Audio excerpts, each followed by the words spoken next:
So you arranged something for her. I didn't arrange it, but you asked her, is this going to be okay? And I said, no, we're going to do it. Okay, interesting. And this is something that, my therapist knew about. We talked about it. Couples counseling, this and that. So this is something, so it happened, right? And we got linked into the internet, right? And now there's these conspiracy theories that she cheated on me and whatnot, right? This is another topic. This is the most uncomfortable about this. This is another thing that I was going to not talk about. And now we're talking about why not nothing happened if you're both comfortable with it. I'm not ashamed about that, but I'm not nothing to be ashamed of. And I'm tired of, like, I hear it every day online. So that's not just looking, that's just to him. That was you just fucking did it, man. It's right for you. Yeah. That was one of the things that was like, if you don't get in line, I have nasty things to say about you too. And I was like, say them. Also, you guys didn't do anything wrong. Like, the insinuations, like, I know about this and I'm gonna fuck it. But I do have to say that after it went on for a while, I didn't feel comfortable about it. And I now look at her maybe 4 months ago when I said, I don't want to do this anymore. And let's stay monogamous again. Well, this was happening up until recently. Up until very recently. When it comes to, like, real things, like we talked about, and this and that, I try to essentially kind of, avoid them because they seem very real, and there's like real life consequences to that type of confrontation. Right? So that's why I generally avoid it. It's not me being a coward, because obviously I'm taking it and I'm down, right? But essentially that's why I don't talk about those kind of things on our podcast. Even, me and our Greg, and we're seeing that guy, why we haven't talked about it really, because I just find it to be the most real business. Well, so I think he perceives it as like an existential threat, which is why he reacted so strongly. It's of his making. He did those things. It's not even that. It's like I forgave him for those things. You know what I mean? I forgave him. I talked to him on the phone. I mean, I looked him in the eyes, but I talked to him about this. I hold no grudges, right? You did what you can, right? And in response to him, the way he called you and bullied you. Like in response to him. Oh, that he did. Yeah, right. I'm fine with it. Even when it happened, I was fine with it. I understood it. I get it. Yeah, I get it. Yeah. Right? So it's like, that's that, right? And let me say this too, FYI. I think other guys would not have responded that way, right? But I've always been like, I know how this whole game is, and I'm like, you know what? She didn't have sex with her, right? I'm fine, right? And I want to continue doing my business, right? But my only concern is because I feel like there's some unhinged elements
Yeah, because I believe when the chaos hits, you tell the truth. I've always been honest with everybody, all the fans and everybody who listens. Uh, Bobby Lee is somebody I love very much. Yes, but people have been talking on. He went online and he went on and talked about somebody who spoke to him in a very rough, bullying manner. Okay, that wasn't anybody but me. I'm the guy. I'm the one who did it. Not Chris, not Theo, not Sam. It was me. Okay, and here's the second thing I want to say. Bobby is 100% right in his anger at me, in how he felt, and I'm 100% wrong. I take full fucking responsibility for the way I spoke to him, which was wrong. There's no excuse, okay? And now I will give you. Now, having said that, let me say it again. This is what I said to Bobby. Bobby, if I spoke to Bobby, I tried to speak to him after you spoke to Kalani. When I spoke to Bobby, I said to him on the phone, "I believe you." And then I thought, I don't know why, I thought that she was, and let me just say this, and I'm going to explain this, but I want to first own up to everything that I did, because what I did at the end of the day, when I spoke to Bobby, who was somebody I love, who didn't deserve the way, nobody deserves to be just attacked. And I'm going to say where I was wrong, and I'm going to get specific. But let me start once again by saying, me, I'm the guy, okay? I take full responsibility. I was wrong. I said this to Bobby. I called him up. Bobby read me the riot act. I think if he had been in front of me, he would have fucking punched me. And he's justified. And I said, Bobby, you're absolutely right. I apologize. I was wrong. And where I was wrong was this. I didn't give Bobby the benefit of the doubt. I didn't ask him first. I didn't really give him the respect to say, hey, dude, is what I'm seeing true? So let me get into that. Um, this had nothing to do with you and the Kalani thing. Nothing. I don't get involved with that. I wasn't there. I don't get involved with any of that. It just happened. There was something else. So I want to make a long story with the timeline, the Kalani stuff, and then what you're getting referred to. Like about 3 to 5 weeks. Yes. I did not know. You never talk about it. And then, this we're very close, but think about this. I didn't know that for 6 years you've been getting crazy, not just hate. There is a difference, guys, between hate, between making fun of somebody, and threats.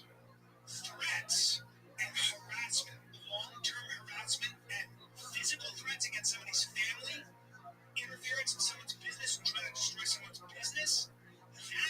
There is a very big difference between real physical and cyber threats and actual harassment, long-term harassment, and just hating people making videos. That's all good. That's all good, dude. That's the internet. That's the internet. I didn't know that.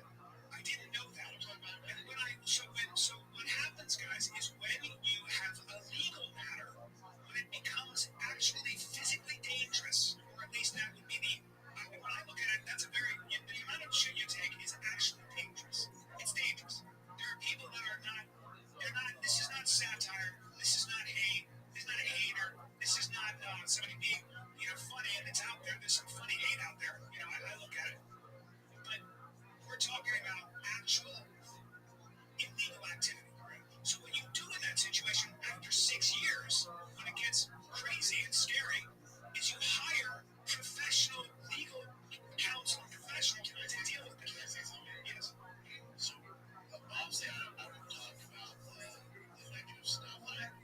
You know me better than anyone. I need to anyone. Your brother knows you better. Maybe you're up there. Maybe. But I always look at life as the glass half. Always. It's just my nature, and I know that stuff is out there, and I've always been privy to ignore it, and obviously, especially the way I look and having the careers that I've had, it's going to trigger people. I get all that. I 100% get all that. But I'm sorry, I can't do anything about that.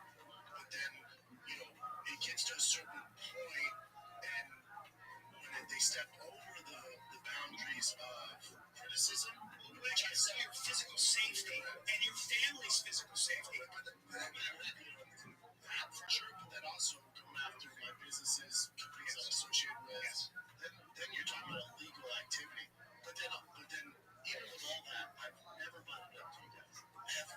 Look, I've never heard about it. I didn't hear about it until it got so crazy that you had to. But it got so crazy. The way it works is one of the reasons I'm at where I'm at, whether you think I'm successful or not, that's up for debate, is I surround myself with much smarter people. You are catching. Everybody knows smart me. I'll give you that. That's fine. People outside of this that work and have this engine going, my career going, are much smarter than me, whether they're my business manager, my agents, my managers. I constantly surround myself with smarter people. I don't deal with any of that stuff. Being a stand-up comic, and you know this better anyway, is so tough. It's so tough. So my energy goes to that and my kids. That's it, man.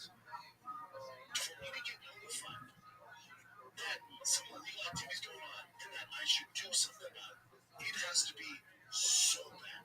To the point, so bad that this account got alerted. So let me finish this. It's very important. Let me say this too. I know I'm 6'4", 250 pounds. I know I'm 255 pounds. I know I look like this stuff doesn't bother me. It hurts my feelings. It always has. To say it always has. I don't talk about it. Nobody wants me to come on here and talk about, how my feelings are hurt, because that's not the masculine thing to do. But I'm telling you now, so all you guys know, it hurts my feelings more than you know. It hurts my feelings more than you know.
Social media, because one thing I want to see my friends and family and other comics and peers post stuff and stuff like that. No, I love that stuff. I love it was so toxic and so hateful that I don't want to subscribe to that. And a lot of people can handle social media. God bless you, man. I wish I could.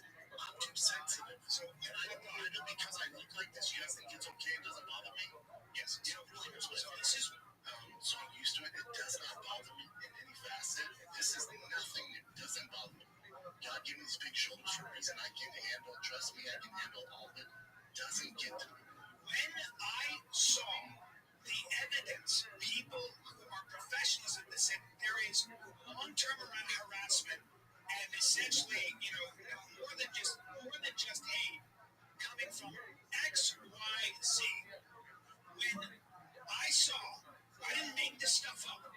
When I saw with my own eyes that some of that long-term X harassment was coming from the Tiger Belly hug. Okay? And that's what I saw with my own eyes. When I saw that, I went into protection mode. I'm a very protective person. That's my brother. I might be too protective, and we're going to get into that too. I've been too protective, probably. It's not my place to be protective, but I am. I'm a ride or die fucker. Now, so what I did was I went into protection mode. I saw red, and I assumed the worst about Bobby and about Kalila. After speaking to Bobby, I realize, I really believe that he has nothing to do with it. I don't think he even knows anything about it. I believe him. I said that on the phone. I said, I believe you, Bobby. When I tell you people, that's what. And then you talk, well, let me do it, man. Then you spoke to Kalila, and you called me right away to say, dude, I believe her. I don't think Kalila or Bobby have anything to do with this. So then what I did was I called Bobby. This is I don't know, a week ago, more than that. 10 days. I called Bobby, he didn't answer. I called him the next day, he didn't answer, and I got it. I was like, he must be so pissed off at me. He must have been so pissed off because once again, let me say this: the way I spoke to Bobby is unacceptable. The way I spoke to Bobby, and he said something to me that I'll never forget. He said, "I've been bullied by guys like you my whole life, and it stops now." I'm not a bully, but if he said that, he was fucking right. He was right. I owned it. I was outside myself, and when you fuck up and I fucked up like that, I'm gonna take ownership. Okay? It doesn't matter how angry I was. It doesn't matter that I was protecting him. It's like when I was thinking about this. Sometimes you don't get a pass. It's like a guy who beats his wife, and then you beat your wife, and the guy goes, "I know, dude, but she makes me so angry." Not an excuse. Not a fucking excuse. So I gotta be fair to your side. I appreciate you. Maybe I'm sure they appreciate it. You've always defended me, and I've also always defended you. Yes, it's what we do. It's what I do. I go to the mat.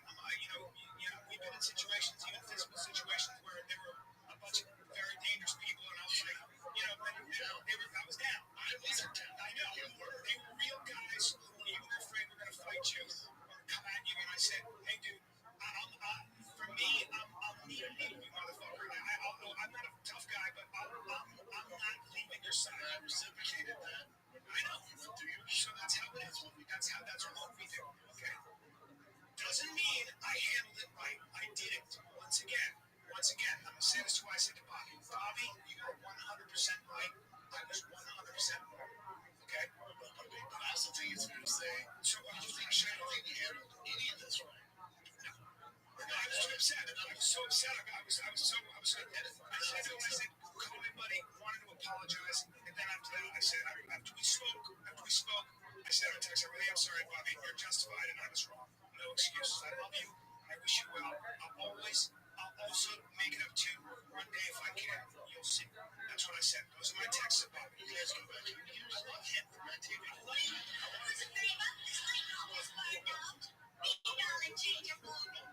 Okay. Hi, Joe Rogan from News Radio. Hey, Joe Rogan from News Radio. I have a question for you. Okay, like if you come across a dead body and then you call the police and they tell you not to touch big things, does it count if you put a hat on the guy? Anybody here speak French? Oui.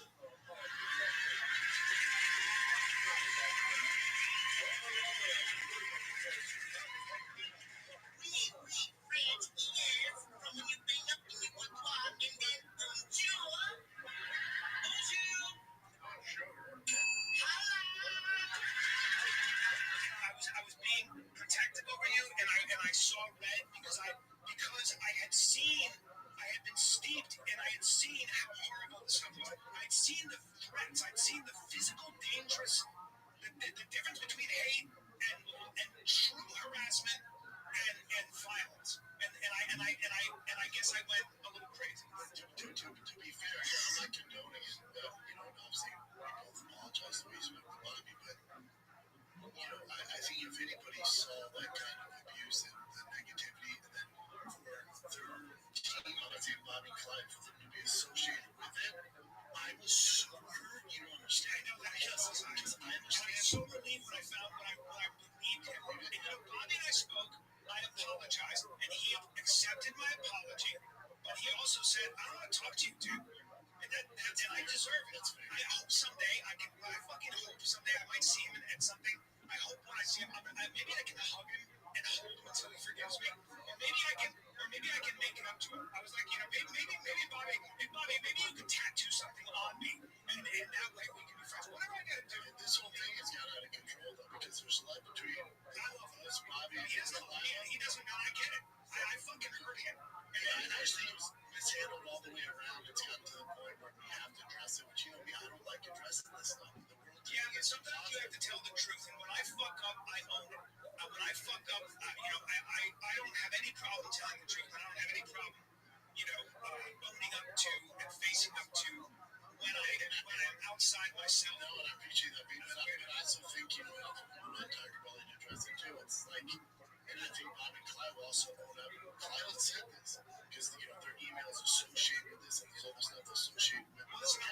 investigation. And I will say this, guys. I will say this too. And this is what I heard from what I can only accept as a reliable source. I'm not a tech guy. I don't do this stuff. I don't know anything about this. But what I heard reliably from what I believe is a reliable source is since we have confronted them, and I'm not saying that Bobby or Kalila know anything about this or have any. I truly believe they don't have anything to do with it. But the team does. Well, the harassment, the posts stopped from that account, and that account got changed. And that's going to be brought up on Tiger Bell, okay? And we're just being honest. This drama, I'm way too old to deal with it, but I fucked up. And so once again, here's what I have to say. I'm the guy.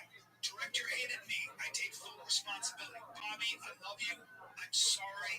I was wrong. I was 100% wrong. You didn't deserve that. I should have given you the benefit of the doubt. I should have spoken to you first. How the fuck did I think a guy as sweet as you, as special as you, as giving as you, as funny as you, would ever do something like that? How would I think that? I got fucking deranged. I was listening, and I didn't do my due diligence. I didn't scotch it unlike you. It's unlike me. But I was so traumatized. I was so fucking traumatized because I've never told you about it. But then I got scared. I got scared, dude. And when I get scared, I fight. I know you do. You know, I don't fucking back down. I'm gonna fight. But you gotta be careful about how you fight. But here's the way this thing ends. There's obviously love between us and Tiger Belly. I'm gonna go on there and say my truth, and they're gonna say we hurt them, and that's fine. We can get squash all of it. And even Kyle goes, all right, we find out who it is, what he wants to do. And this goes for anybody out there. I told Kyle about it. I just want to stop. I want nothing else. There's no legal action. There's no threats. I never was. I will have to say this too. I have to say this. I in the midst of my anger and my hurt and the way I'm speaking, and I know Bobby feels different because of the way I spoke. I would never, ever, I would do anything to him ever in a million fucking years. Never. Not physically and not career-wise or anything. But it doesn't matter, man, because I gotta own what the fuck I did and how roughly I spoke. Don't remember all the details, but I was mad and I was upset and I was protecting my friend. This is a teaching moment for anybody younger. Listen, take a minute when you're really upset, when you feel like you're justified, when you feel like you're being attacked. Take a fucking minute. Think. I've been too old to have behaved the way I did. Say, take a minute. Take one also, but I think give your friends the benefit of the doubt, especially someone as wonderful as Bobby. Yes, sweet as Bobby. And I hope someday I can mend that friendship, but I don't deserve it right now. Yeah, man, I'm gonna talk back to Bobby today. I hope so. I can be the guy that connects you guys, get you guys back together. Yeah, you said it, but I also think too is through all this, I think I've obviously made mistakes too. The way I handled it with Kalila, not so much really not Bobby, it's more me and Kalila thing. And what I learned, and I don't know her that well, even though I don't know her, is I show up directly to her. Instead of going anywhere else. This was you saying getting a bitch. This was not that was how I was carrying on. This had nothing to do with for me. It had nothing to do with Kalila. It had nothing to do with what they had. This had to do with seeing that long-term harassment, according to these sources, said it's coming. One of the main sources is coming from there, and I went, what? But our friends realize how toxic that group is. Hey guys, if you have any doubts, go look at it. They're radicalized, but then also go look at it. The reason that the account got flagged in the first place for it to get to me, a guy who ignores it, for it to get pictures that hurts my feelings, I'm feeling better than social media or Reddit groups. The reason we got notified is because there's a video of this man beating his son who is 6 years old with autism. That's what it caused that. That's what you're dealing. That's when you realize who some of these people are. Some, not all, some. The majority. And then the main 5-6 counts that are doing a lot of this harassment over the top of criminal activity, they look in the background. It's an ongoing investigation. There's pedophiles. There's horrible stuff in that. So let's be very genuine about that because that's what I'm doing. Yeah. But I just want you to realize that this goes beyond you want to criticize my comedy, my stand-up, my fight picks, the way even I engage, and how I measure. And there is stuff to criticize there. We're going to make this one again. I've been too protective of this guy. He does interrupt. He does fucking, talk down sometimes. He does behave in an arrogant way, which is a defense mechanism for him. It just is. But we're gonna get back to shit, man. We're gonna get, I said, oh my god, we gotta get back to getting you and I having conversations that go beyond ourselves, fucking picking up on fucking rhythms and making us do it. He will continue to do it because, Chappelle went off on his own. He's building his podcast and he's headlining his own shows. And so now it's just us, but it's back to the original crew. I made a mistake. I will pay for that, and I will do everything I can to make it up to somebody I love named Bobby Lee. And I've only met Kalila once, but she didn't deserve that shit either. So she seems like a great person. From what I can tell, she seems like a very fair, good person. So, and I'm gonna tell this to her in her face. I told her this on the phone. Dude, we're talking about smart, educated.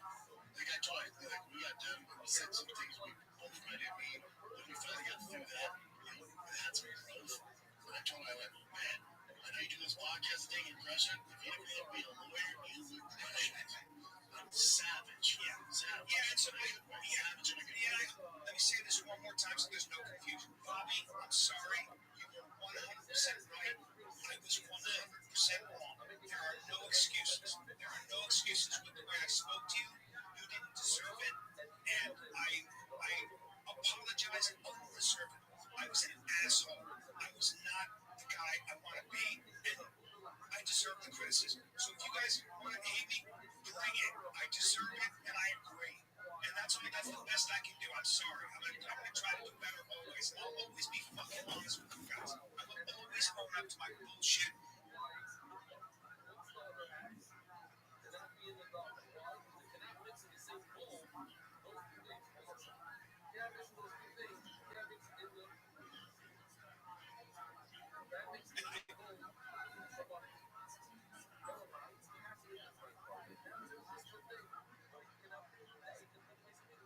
Confusion. Bobby, I'm sorry. You were 100% right. I was 100% wrong. There are no excuses. There are no excuses with the way I spoke to you. You didn't deserve it. And I apologize unreservedly.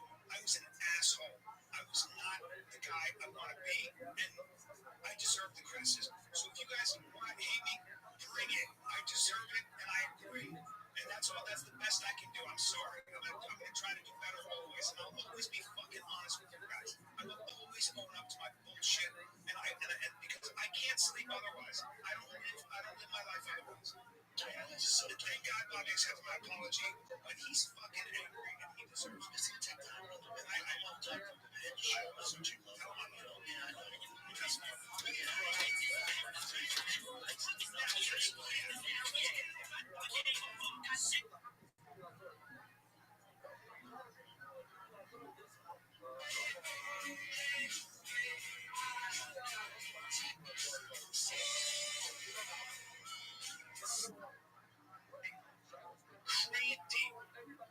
Not just hate, they're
shit that you have to deal with on Reddit. I too have a lot of weird things that are on Reddit that I don't read because it hurts me.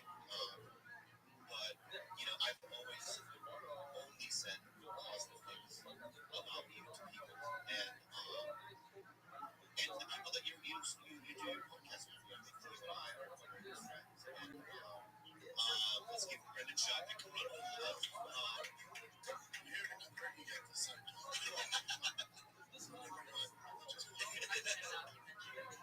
Insane.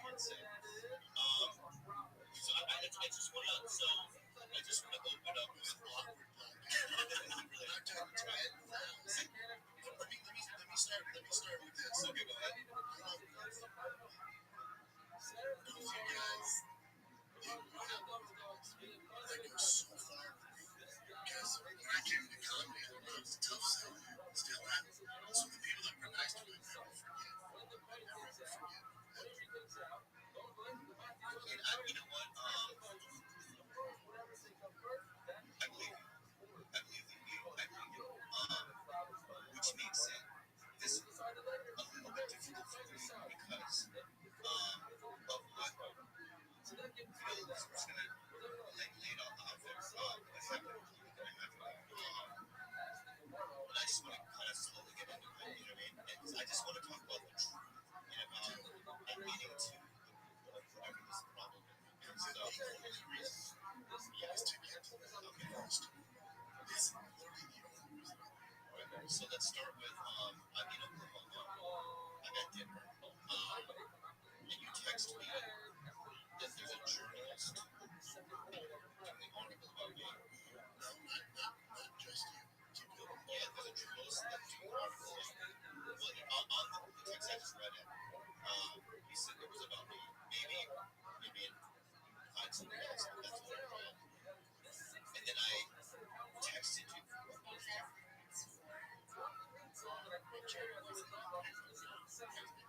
Not good for her, yeah. All right. And which got me spinning a little bit, and I texted you. You said you clicked text. And before we talked on the phone, I had a conversation with Florida Brian,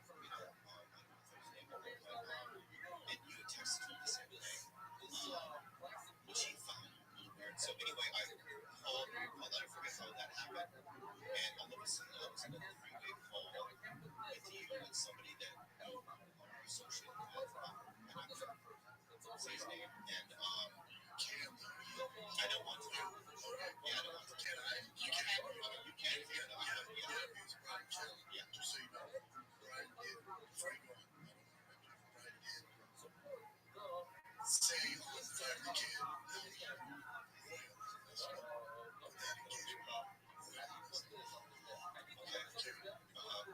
So, I found it to be extremely traumatic in the sense that if it was somebody that I didn't know, that'd be one thing. But Ryan and I have had a very long relationship. Yeah, a long time. I've been to his house for certain parties, on the same show together, not at the same time. He's a bad TV as well as I am. And him and I have experience, how we survived. And, so when you guys called, it was you and Brian, and you said that that you guys, my career was going to be over, that you guys have evidence, that I'm someone that Reddit mastermind, we have criminal files, and that you can trace, from Reddit back to my house, the IP address, and that I have been for 5 or 6 years have been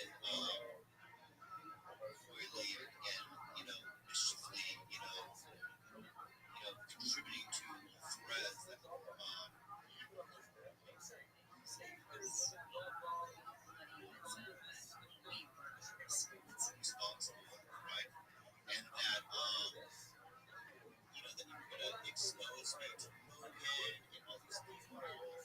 And then I should get a lawyer, and then I mean, this is what people told me. And also, just mind you, it was at a level 10 of rage. It wasn't like a soft spoken, like, yeah, it was extreme, threats. And then you called Lila things I don't even want to mention. I know you didn't. Yes, I don't talk like that. I would never talk like that. Right. And then you told me that I did not call him. I did not know. You don't know what he said. So again, just don't like it's for you.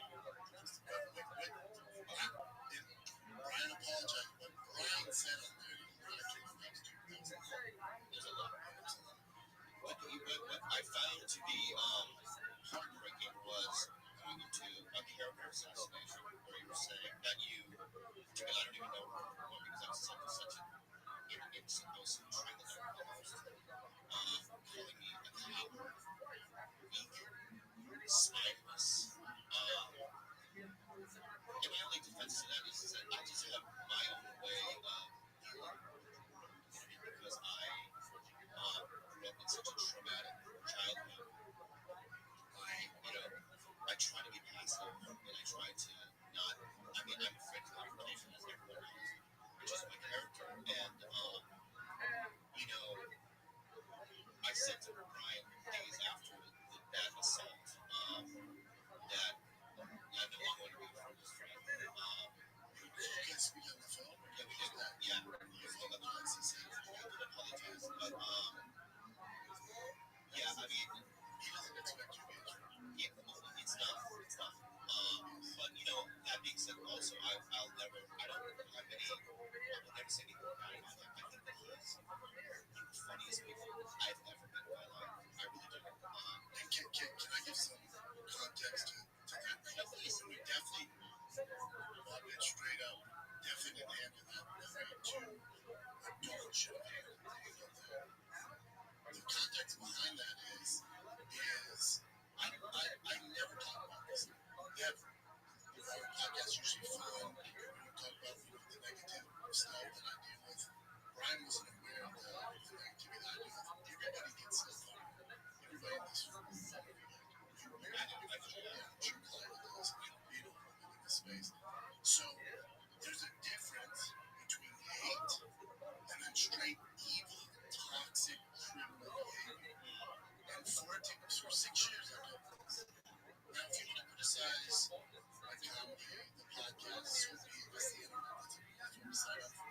But when it crosses over into harassment of family, death threats, my kids, for sponsors, companies that I work with, my business, that's where it gets dicey. So and it would have to get so dicey to the point where my team gets notified of this. Because I'm not on social media. And it's sure as hell not on Reddit or one of these forums. And the reason I'm not on there is not because I think I'm better than social media. I don't feel good for everything. I'm not on it because it makes my feet. I can't handle it. I don't do well with it. It was so toxic I got out. You're interesting.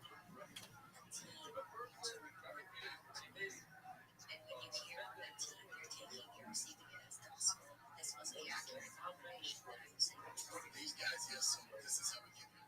Question. Yeah, so this is how we get here. So, hate, again, hate, I understand. There's a lot of hate. But again, when it crosses over the criminal and this other stuff, they get notified because a member of that group is a 6-year-old child with autism. And then Reddit gets affected.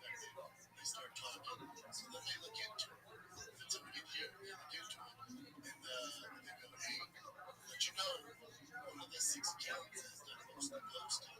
So check it. Now, with all the toxic hate, everything that I get, this awful stuff, I expect that from people I don't know. I found out somebody that I know, and that's where the aggressiveness came from, but not true. That's why I'm here.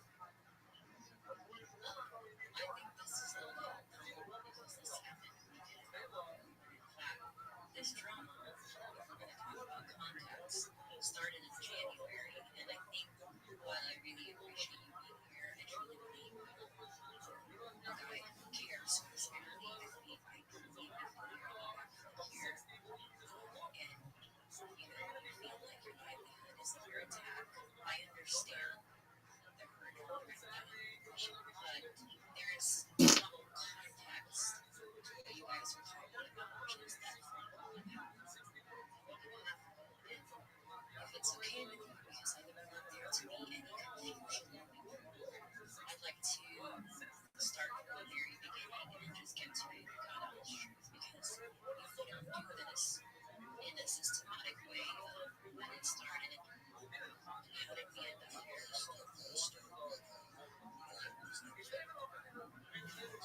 Let's start with a Trash Tuesday. Because I mean, here's where it gets conflicted. Those are almost two separate things. It certainly didn't feel that way. And I understand that. I respect you to talk about this. When it goes to the running group, that's where that call came from. And then this stuff that we're talking about, Trash Tuesday, and if I entire show, I can go back.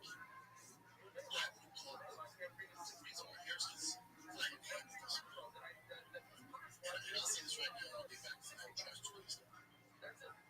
Let's say, and I'm not saying something because I tried either of anything maybe someone on your team had I'll just take it. I expect that. Yeah, you can't do it. Because my team is here and I have to, that's my family. So if you're coming to me saying you're not responsible, but your team is here, you're coming from your family, I know these guys are being here. With you now, that is why I'm here. That is why I'm here. Okay, but That's why I'm here. So, okay, so let's you have your own timeline in your head of how this went down, and I have my own timeline. Like while I want to keep those two things separate, the timing is very suspicious to me. but it's they're not separate to me because during the conversation, right, when you guys called me, you and Brian, right, the trash Tuesday thing did come up in that why did you and I talked about that stuff before all this. Before I get into the weeds, can I just present a timeline so I don't want there to be confusion? If we're really here to talk about the truth, I'd like the opportunity to just start from the beginning. Taking off some Tuesday. I've been trying to be everything I think you want me to be. I've been doing This is the most garbage drama, but I keep that shit up.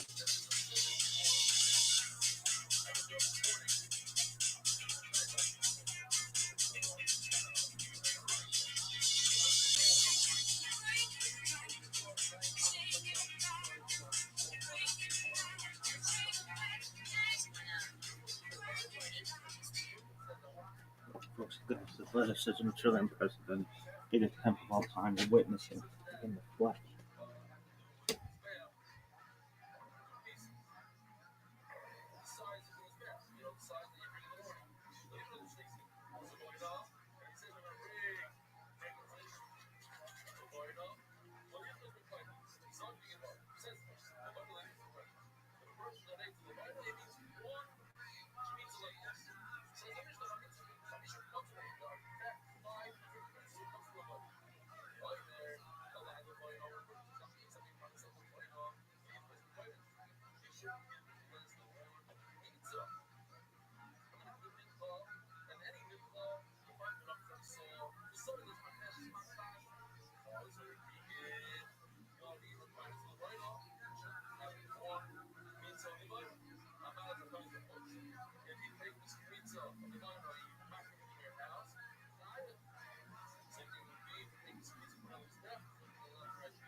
really just want to have a moment of fucking clarity in all of this. Okay, so on January 25th, a Trash Tuesday episode is released where Andy and I talk about a nameless comic who hit on us. I had a guy that was like, why don't you walk me to my truck? This Barry guy, or like, if we know him, I'm not gonna say who it is. But You know why don't you him? give me a walk? Why don't you give me like, you should walk me to my truck? I'm like, so what? I can blow you? Like, And for me, that story that I told took place 7 years ago, a long time ago. you refer me to DMs, Right? They did. which I own and was completely stupid. Thank you. Never should Thank have you. done. Right. I'll defend myself. But like, I own that. And that was not right. And I'm definitely And you apologize. And I apologized right before that. Yeah. And then also, so apologize for what we talked about before. Trust me, I've been to therapy over this stuff. That's also another reason I'm on social media. So I don't engage in any of that stuff. So I've learned from that. As far as the Annie stuff goes, that's where I do have to defend myself. I have to, you guys didn't say my name, right? I get her. We did it. The line was, "What am I gonna do? Suck your unfunny dick?" That's what I'm saying. Like, what would I get out of this? That I get to suck your unfunny dick? And then I came back. As far as that you, again, I didn't say, but as far as she said, I asked her to walk my car and give her a ride. No, I think that I cannot speak for her. I can only tell you. I'm saying, I can only tell you what was said on that particular. and again, if that's how she feels, she's valid to feel like that. And I'm saying that never happened. That's a situation you would have to talk to her about. But I'm going to get back to the podcast itself. What was said was that there was a guy. He was unfunny. I came back with, oh, that's a clue. Being very good at comedy. You not being good at comedy. And then That's a so clue. I don't want it to be said. And that's something about a peach emoji. Don't send me a peach. Please send me a peach. I had to say peach. You fucking hack. Like, And then I feel like that. You think that's nice? Dude, that's not nice. Let's call her let's call your girl, see what she thinks. Why do you talk like this? Let's call your girl, see what she thinks. oh no. But I didn't say your name. But it's hang on 1 second, Brendan. Let me ask you this. If we're having this discussion about something that happened in the past and we're having a weekly little girl talk, where is the crime in that? I know everything. Right. I know she does. Okay. I'm just saying, is that nice? That's all. I have gone to you and said if I could go back, if I had known that a tiny little giggly girl talk was going to spiral into this, I would have wired my mouth shut. But in my heart of hearts, while you may think it's not nice, and now I admit, not the nicest thing to say, it was just an anecdote. Sure. So that was I didn't think much of it on saying that because hating on someone is just simply not a cancelable offense. That was my justification for it. Who the fuck cares who hits on from 7 years ago? I had fake tits then. They were shiny. You liked them. You DM'd me. You said sorry. Fuck it. Right? Okay. Good. However, the outcome of that is that people assume that we were talking about you and went ham on Reddit, and you received a lot of. Your team alerted me to the video and the Reddit chatter, and I'm assuming leaving out the part where we didn't say your name. Correct. Can I move on now? Okay. On February 23rd, we text Bobby a video clip some dude put together, a random YouTuber. On that same Trash Tuesday episode, talking about us being in on the comic, but with a clickbait title, Bobby Lee's wife confirmed Shaw tried cheating on his wife. You text Bobby saying you've been harassed for 6 years straight, and you've had it, and you're finally going. This is a direct quote.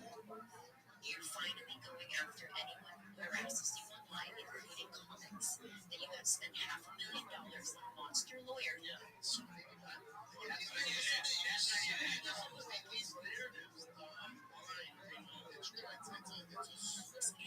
that you have friends in dark places who are going to get the job done. To which Bobby says, okay, I'll talk to you later. The outcome of that, Bobby shares that screenshot with me ask Bobby if he thinks this is a direct threat towards me. He says, I don't know. I share that information with Annie and Esther, and they're like, what the fuck? Why such an extreme response? Where is this big need to silence us coming from? It was a small little story, so we thought. February 24th, I'm in New York doing Flagrant 2. You call Bobby and you tell him to tell me that you want the Trash Tuesday girls to announce on the next episode of Trash Tuesday that, hey guys, it wasn't Brendan Shaw we were talking about. Collectively, we're like, that's going to make it worse for him. That's just not a good look for him. If we say, hey guys, that's who I didn't text Bobby that. No, you I didn't text Bobby. Me and Bobby spoke on the phone. spoke on He said, I said, Kim, I said, dude, I'm getting a lot of shit about this. I'm married with kids. I said, it's not good. I said, and Bobby's exact words are, I'll fix this. Whatever that means. Okay, so we didn't confirm nor deny. We figured it would die out in a week anyway. On March 3rd, you text Bobby asking if he's handled the quote-unquote Kalila shit yet, because you're still getting negative comments. In this text chain, you said, What up, Zoot? get nasty with her. Zoot, What's up? how you living, pimp? I saw your message. Okay, well, how are you? I'm good. Excellent, my man. Well, I want you to know that I love you and I support you, and I'm gonna beat the living balls off of you in Dice Party right now. Are you ready? Yeah. Yeah. All right. Are you ready to lose? Yeah. No, dude, you got to be like, no, I'm ready to win. I'm ready to win. There you go, big man. Maybe the greatest roll. This is actually the worst roll. 1, 2, 3. Give me a 4, dog. Dude, I'm already fucked. Maybe the worst start in the history of the game.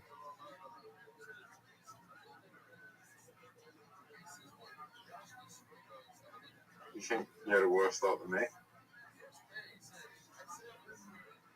We have an equivalently bad start.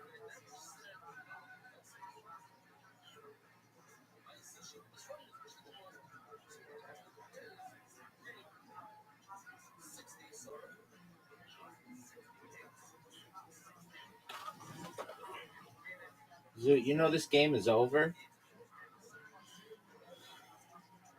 Why? Because I won.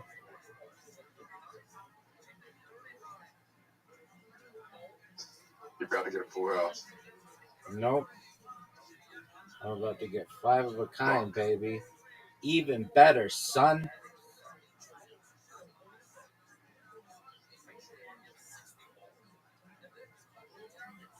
So just get a small straight. Yep. 3, 4, 5, 6, son.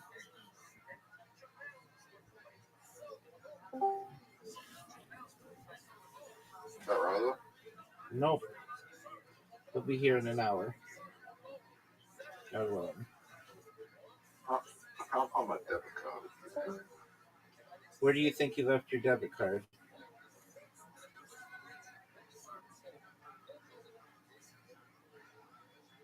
Where do you think you left your debit card, I don't Zoot? know.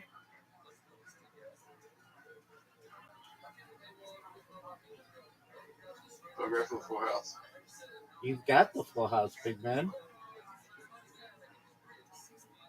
So I'll put down the full house. I got triples.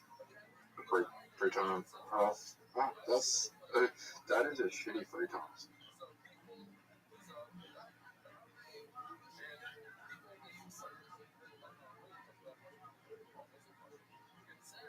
Why are you so far in front? Because I had the...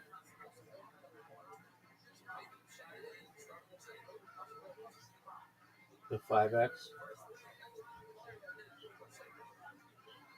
I think it's a good move putting it there. I do too.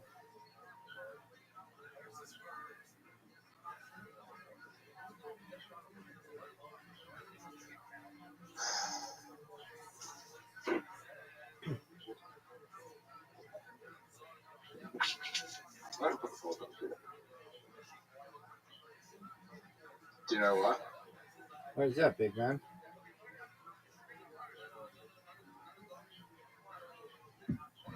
Because I really need a bonus.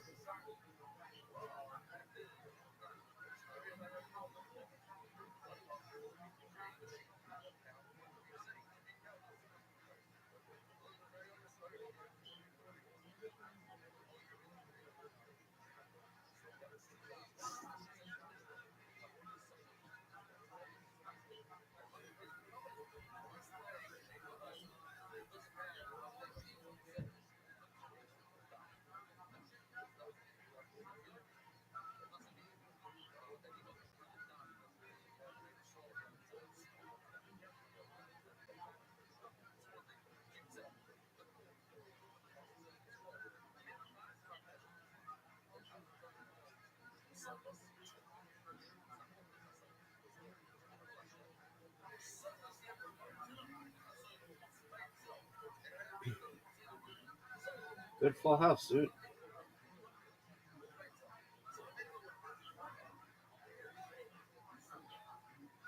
Oh, he can get another 5 times there.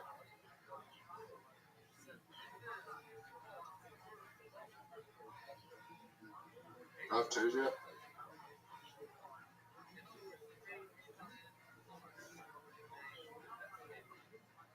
So I need 12 for bonus.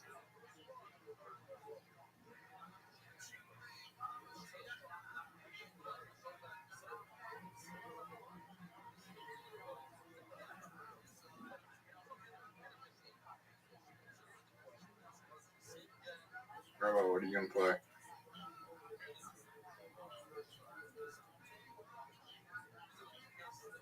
Have you already played chance? Yep.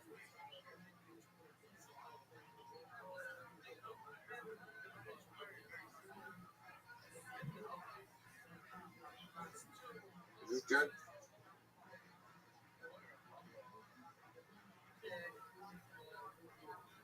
I don't have a wild straight yet. Oh, 1, no. 2, 3, 4.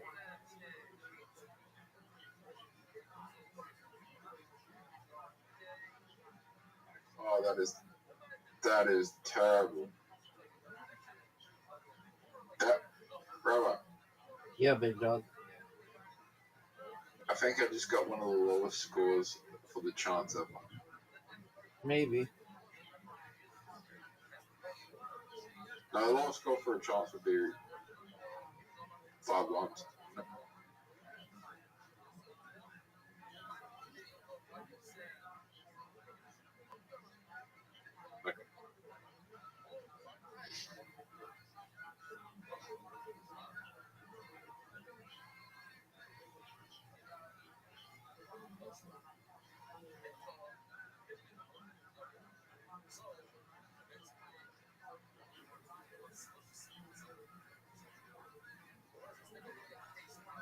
Fucking hell. You got the bonus, big man. Very high bonus. Give me a 3. You haven't got the full house yet? No.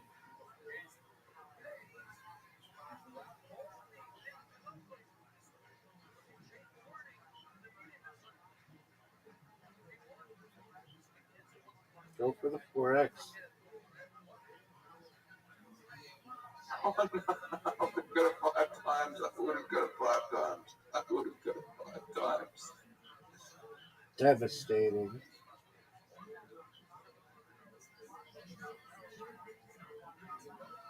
What do I play?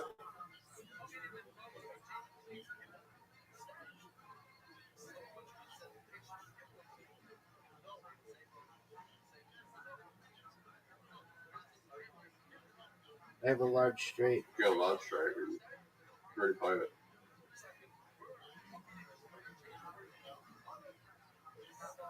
Can't win.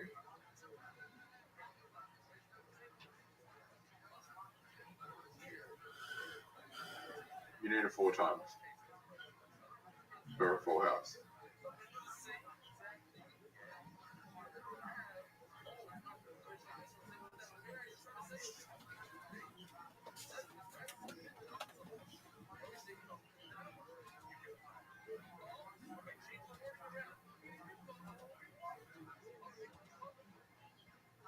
Please give him a 6.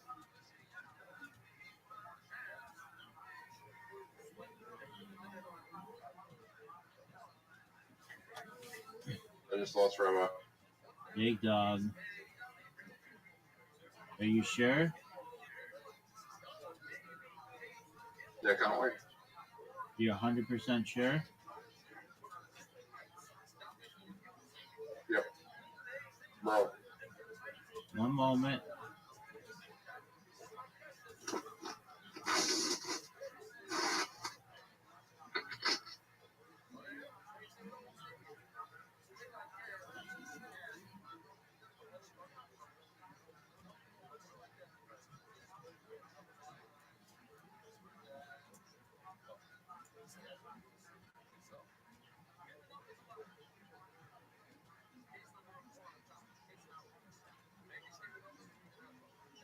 One moment, Zoot.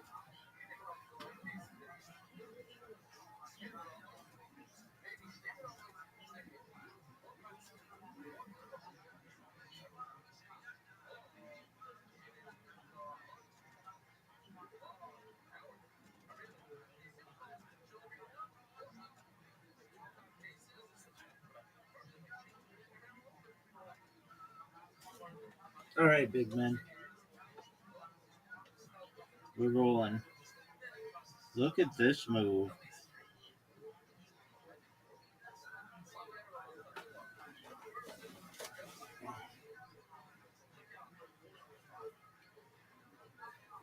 What'd you just hit? 4x pimp.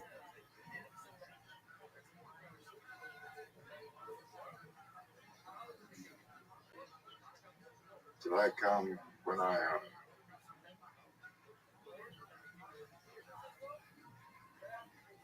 I'm gonna hit 3 on it too. Nope. Not gonna happen. Are you effing me? Are you effing me? That was garbage. Let's go again. Are you sure? Yeah. You won. Why are you mad?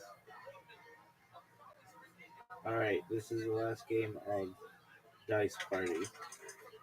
Because this game is the worst.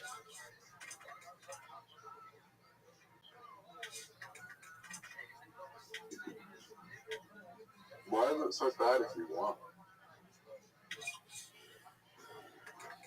Because it's just not exciting. You're really going for that full house, aren't you? As well. What are you doing? Oh no, I would have had the full house.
Rabbi, guess.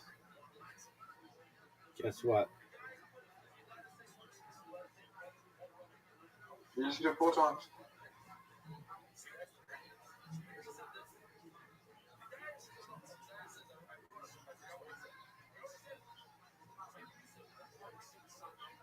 Are you kidding me? 1, 2, 3, 4, Fuck 5. me. Okay, but I already have it.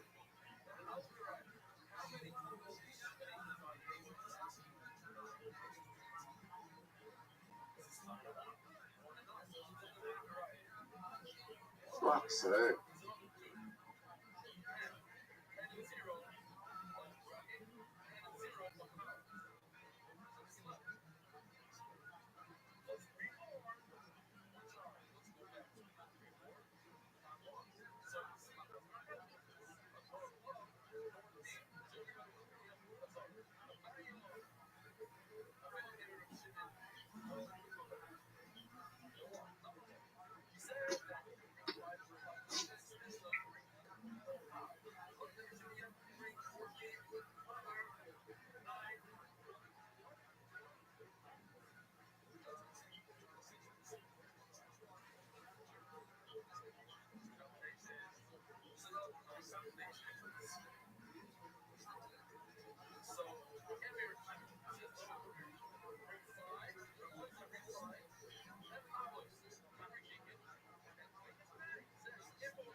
Rabbi, you know you wrote 450. Oh, I know, baby. Nice full house, son.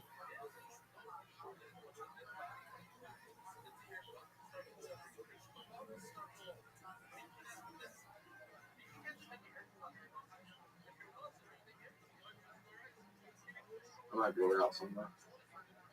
Who's third, bro?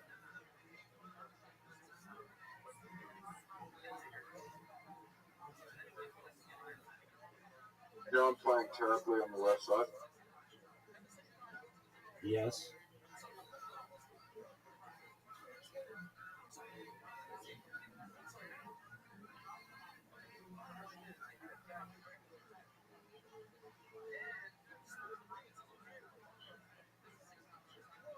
What the fuck is that? Oh.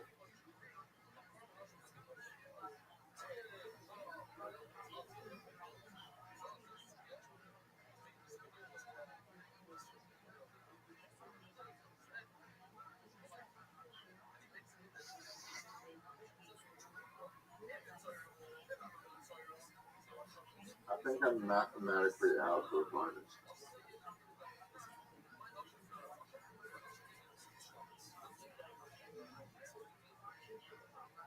And Rabbi, please, minus.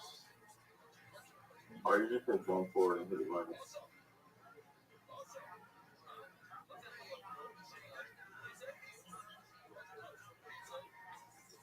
Wouldn't it be funny if you just didn't hit the 4? That's like basically impossible. It's not impossible.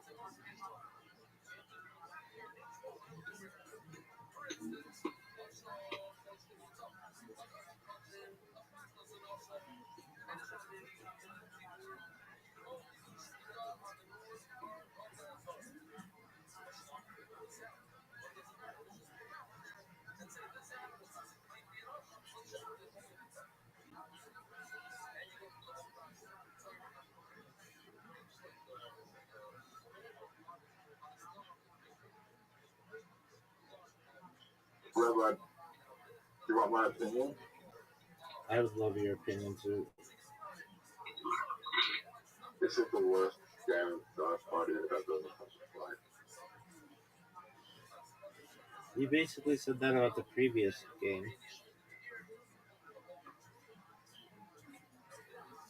No, this is the worst.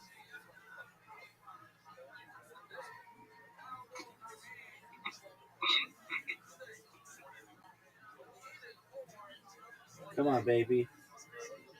Come on, baby. I was one short of the bingo. This game is over, though. This game is over.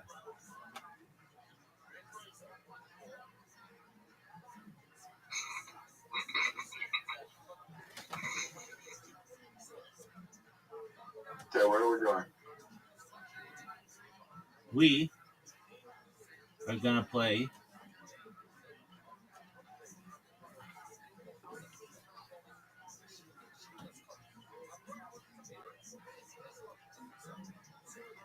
You gotta play something.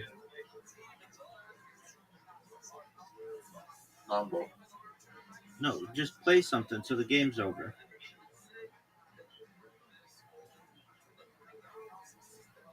Game's over. Fight.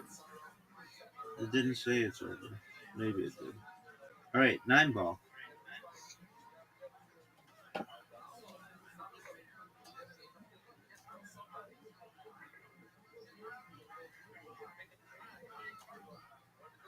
Do you want to see a win in the break? Just one moment, big man.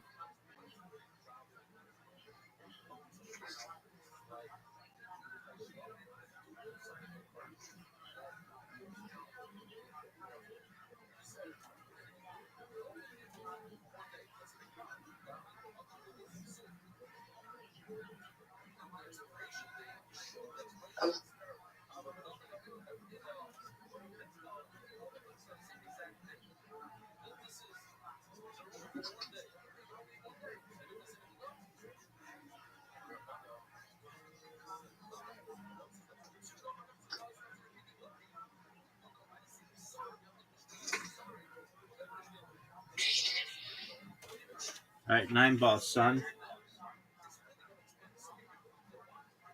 Are you ready? Yep.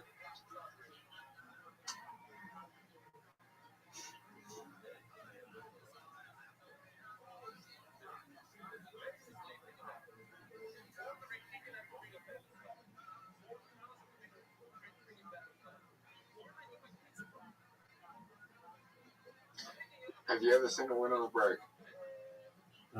I've seen somebody make an 8 ball in the break. Alright, you about to see a win and 9 ball in the break. I don't really think so. And you're right. I'm gonna show you sheer dominance. You know, Rabbi, fuck. Do you see how difficult my shot is right now? Yes, sir.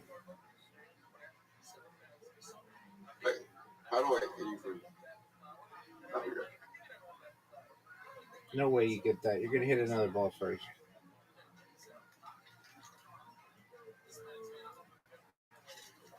Wasn't terrible.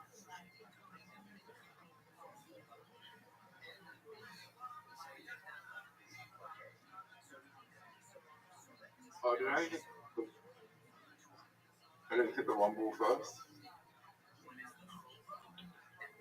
What was that shot? Alright. I'm going for the win. No way you get it. That was garbage. I just helped you, yeah.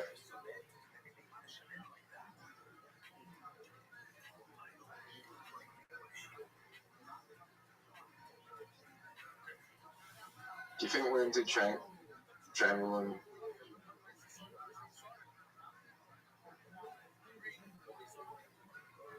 Is that what she got? No. I'd have sex with her just to make her feel better.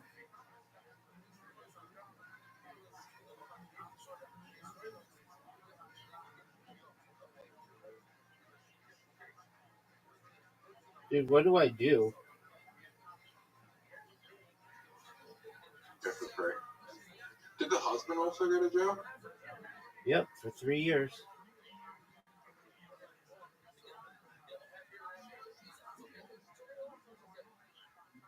Or maybe not. Maybe they.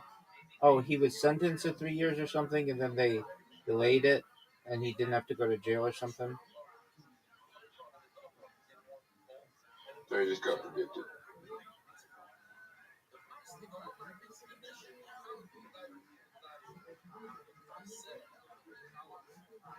Do you have suspended sentences over there? Yeah.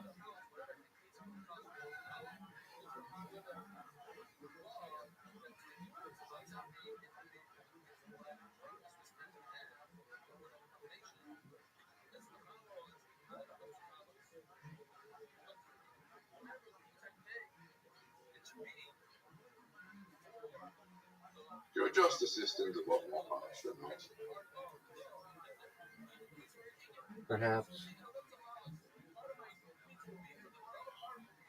Like, if it's just multiple murders, you get like life. You can get life without parole for like faith. But for a single murder, you'll get out in 20, 25 years maximum, but probably 20 on good behavior. If you have the parole board. Yeah, but ours you get video. Like I'm not saying it's great, but they're like video games and televisions, and like you guys have hard labor and shit. If I understand, Lindy Chamberlain was sentenced to hard labor.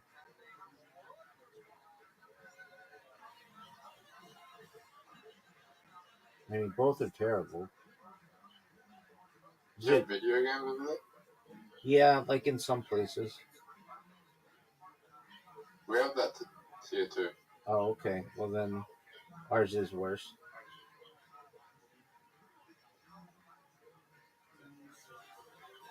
There are hard labor prisons where you have to do something really bad to go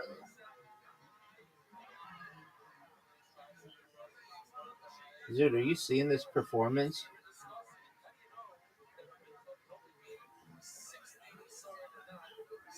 Dude, are you seeing this performance? Yeah.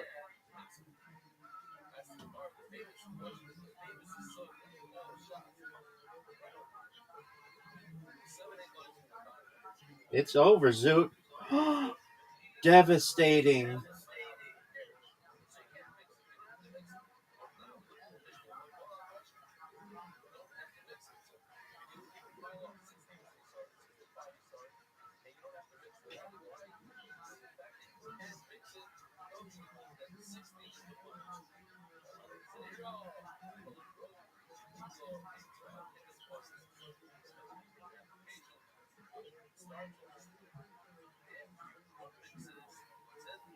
You know what's worse about the Linda Chamberlain case? What's that, Zoot? She would have been labeled a baby killer in a hard labor prison. Oh, sure. All right, last game. Yeah. Yeah, in a woman's prison, that's probably the worst thing you can do in a woman's prison. Probably.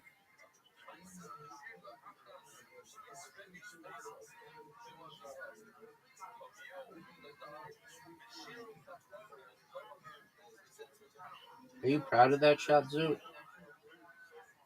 Yeah. Yeah, because there were a lot of women in the prison with children that would just hate you. Like, why would you kill your own child?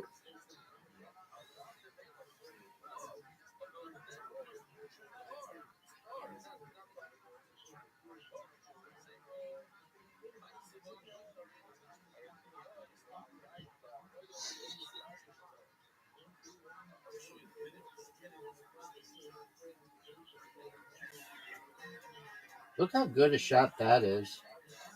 Zoot, are you watching this? Are you watching how? Yep. Are you watching how good I am and how good looking I am? Look at this. Look how good this is. Dude, are you seeing this? Even though, Dude, are you seeing me clean up the table? But dude, are you seeing this? Yeah. Are you seeing me clean up the table here? Just unbelievable gameplay. Zoot. This is incredible, Zoot.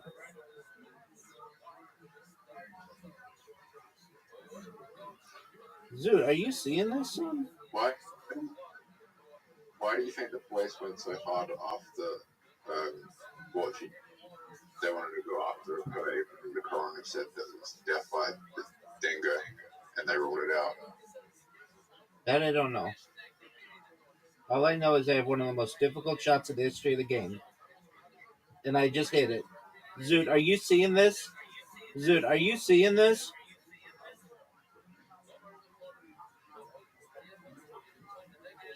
Zoot, this game is over. Oh. Oh. I just gave you the win. You're welcome.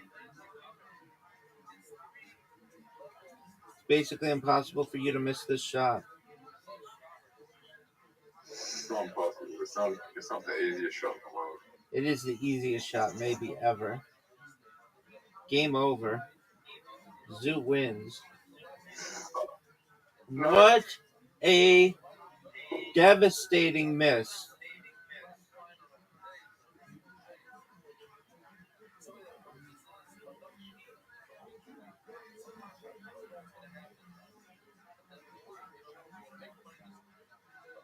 And I lost. Oh no, I scratched.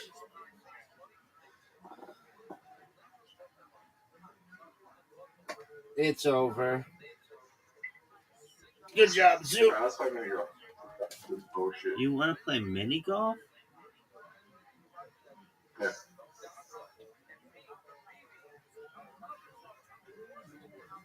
You want to play mini golf? Yeah.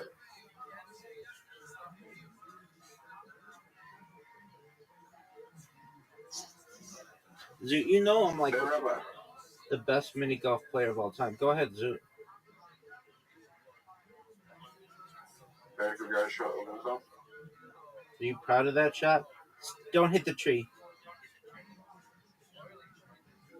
Haha. What do you think of my shot? Dude, your shot sucks. Why is my shot shot? But you got a tree in your way.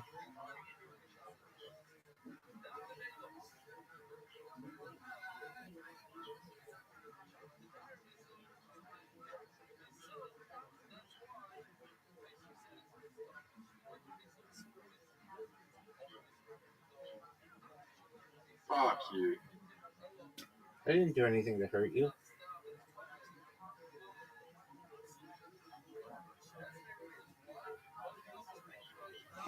Are you sure my shot sucks? Zoot, just wait, man. You know I'm better at this than you are.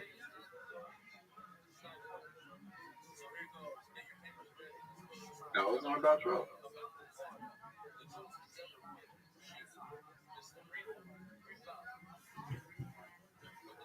That was a bad shot.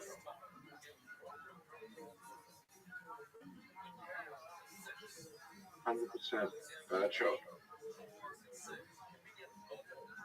Who's in a better position than you? You are.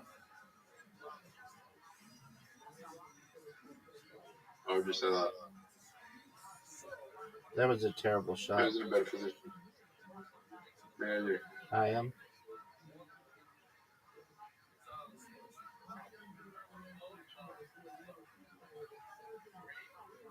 Think this is a good move?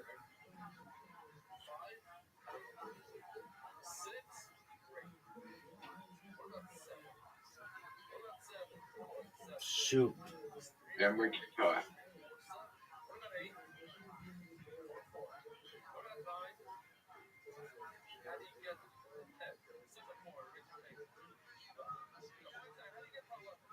You know Riser's going to be here in the next 30 minutes, son.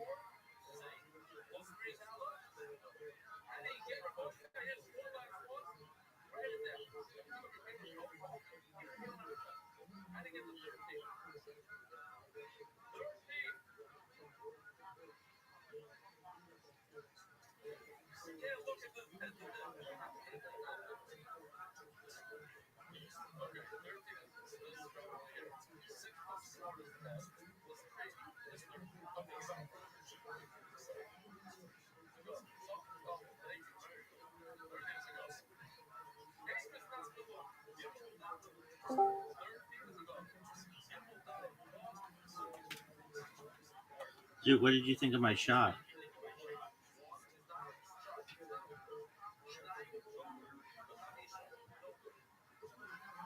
Dude, look how good this shot is. Maybe one of the greatest shots we've ever seen. Do you see this shot? Zoot, rank this shot 0 to 10.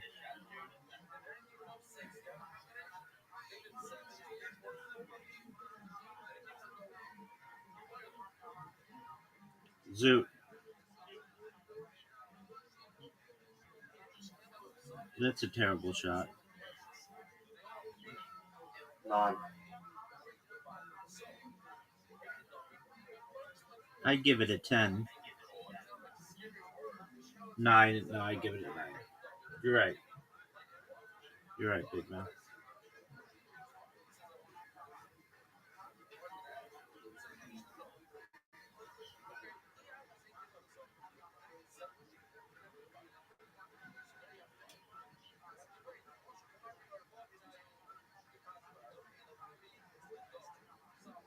There's a petition in the UK after Russell Brand from age 18% to 18. There's a what? Petition to raise the age of consent in the UK to 18. Oh, what is it now? 16. Oh, okay. The last time it was changed was 1885. What was it changed to in 1885? 16 in 1985. Okay, but I mean, what was it before then? Probably didn't exist. Oh, okay.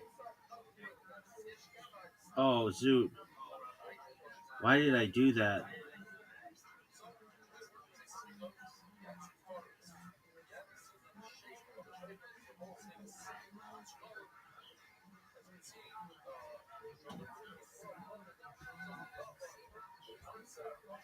That the world was different back then. The life expectancies back in 1885 was like only like 40 years old. Right. Maybe less. Good win, big dog.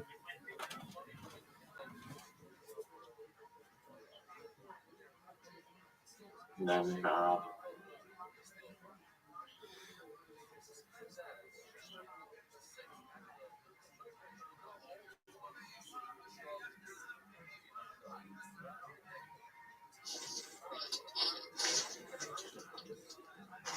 know, I think in 500 years from now, some of the shit we've done to some of the shit that people do today will be perceived as like really.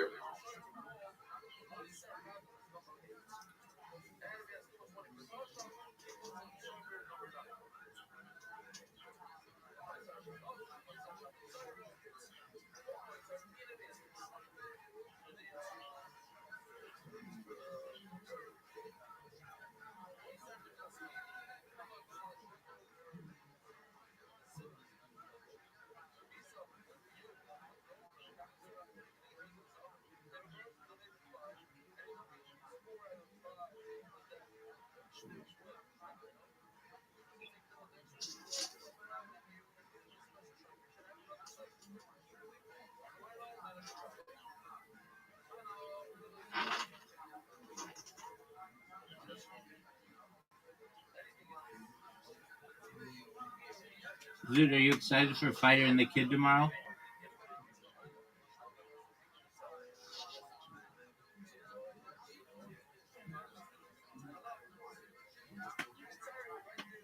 Can I ask you a question, Rabbi? What up, big dog? Will I find my debit card? No. You're going to have to get a new one. No. Will I find it? Be hopeful. Okay, why don't you just ask I him? know it's in my house. Oh, okay. Well then you might find it. I thought you lost it in the real world.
Zoot, are you gonna watch Michael with us tonight?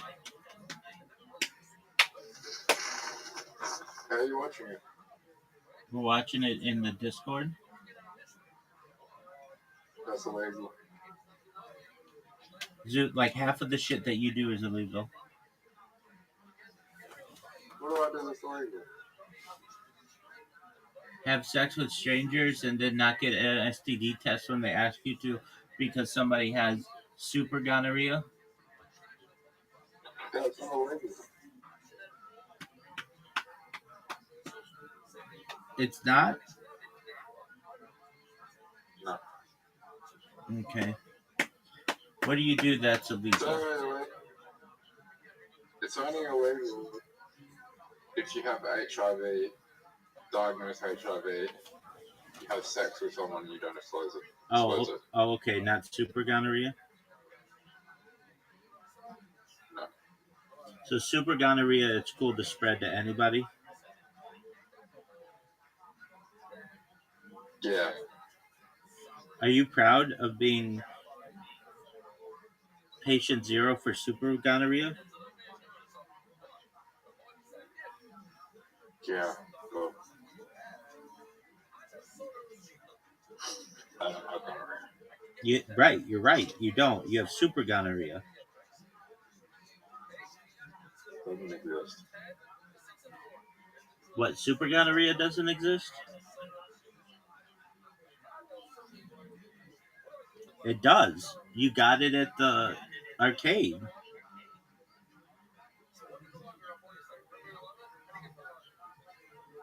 Yeah. Are you proud of being patient zero for super gonorrhea? I would be. I'd be like, yeah, I started that bitch.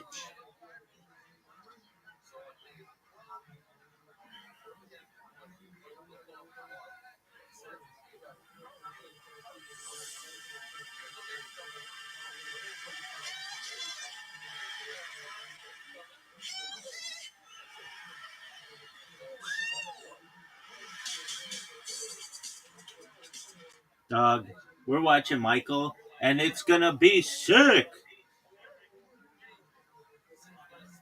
Are you excited for it?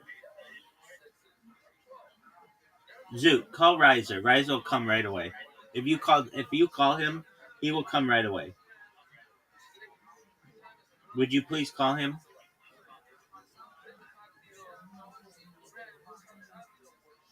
Zoot, I asked you a question, and I didn't hear an answer. Are you going to provide an answer, or are you just going to sit there and J-your?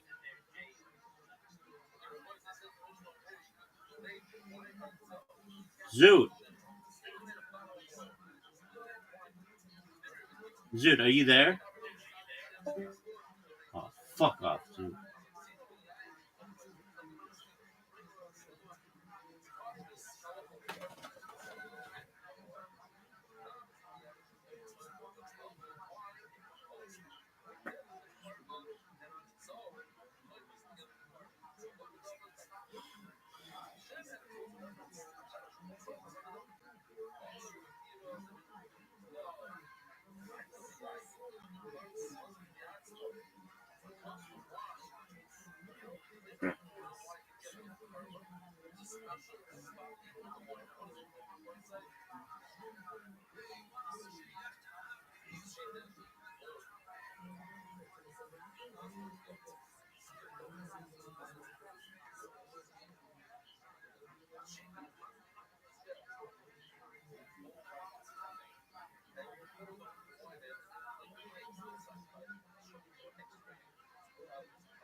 Murky waters and the west side pin.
I mean, you implied something else, but that's what I read. And then I.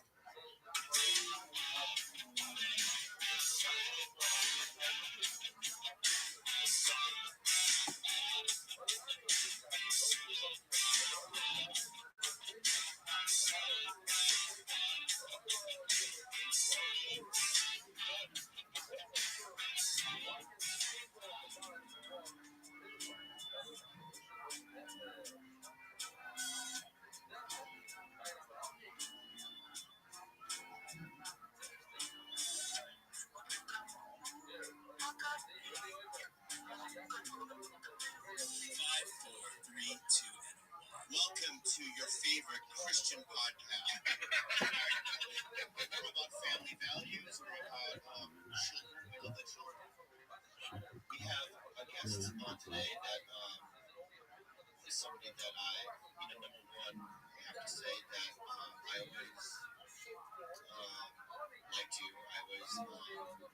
I always thought you were funny.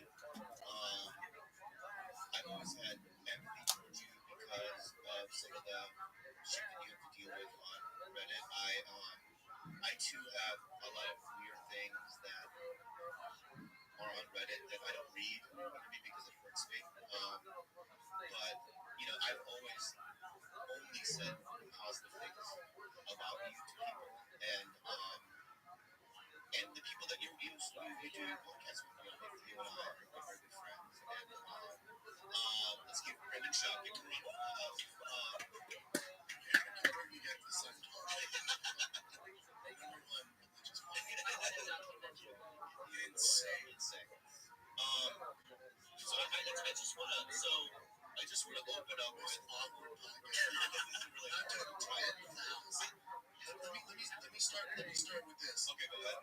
I love both. so far removed because when I came into comedy, I was a tough sell. Still am.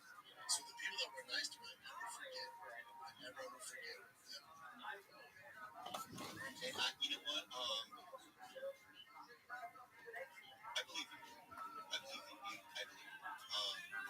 Which makes it this a little bit difficult for me because of what I'm just gonna lay it out there. What happened over the and I just want to kind of slowly get into it. You know what I mean? And I just want to talk about the truth and about and getting to the root of whatever this problem and stuff. The only reason Yeah. is to get to that first story. It's literally the only reason. Right. So let's start with I'm in Oklahoma. I'm at dinner. And you text me that there's a journalist doing an article about me. No, not just you. Yeah, there's a journalist that's doing an article about me. Well, on the text I just read it, he said it was about me. Maybe, I mean, find something else if that's what I read. And then I texted you.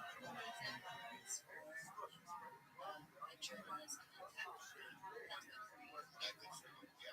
All right. And which got me spinning a little bit. And I texted you. And you said you can't talk yet. Do it through text.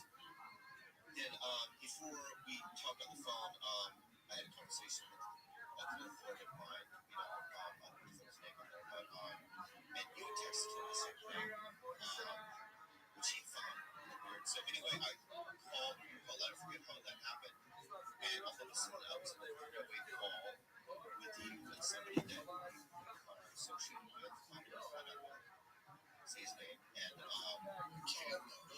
don't want to. Okay. Yeah, I don't want to. Can I? You can. You can. Yeah. It's Brian Kelly. Yeah. Just so you know, Brian did. Before you go on, Brian did. Say on Fire the Kid, how he really messed up with that engagement. Really messed up. Okay. I'm kidding. So, well, I found it to be extremely traumatic in the sense that if it was somebody that I didn't know, let me one thing, but Brian and I have had a very long relationship for years. We had a long time. I've been to his house for Super Bowl parties. We were on the same show together, not at the same time, but he's a bad TV as well as I am. And he and I have been really pure sports. Obvious guys, and so when you guys called, it was you and Ryan, and you said that you guys, my career was going to be over, and you guys have evidence, you mean, that I'm some embedded mastermind. You have files and proof that you can trace, me from Reddit back to my house in URL, the IP address, and that I have been for 5 or 6 years have been coyly and mischiefully contributing to threads that were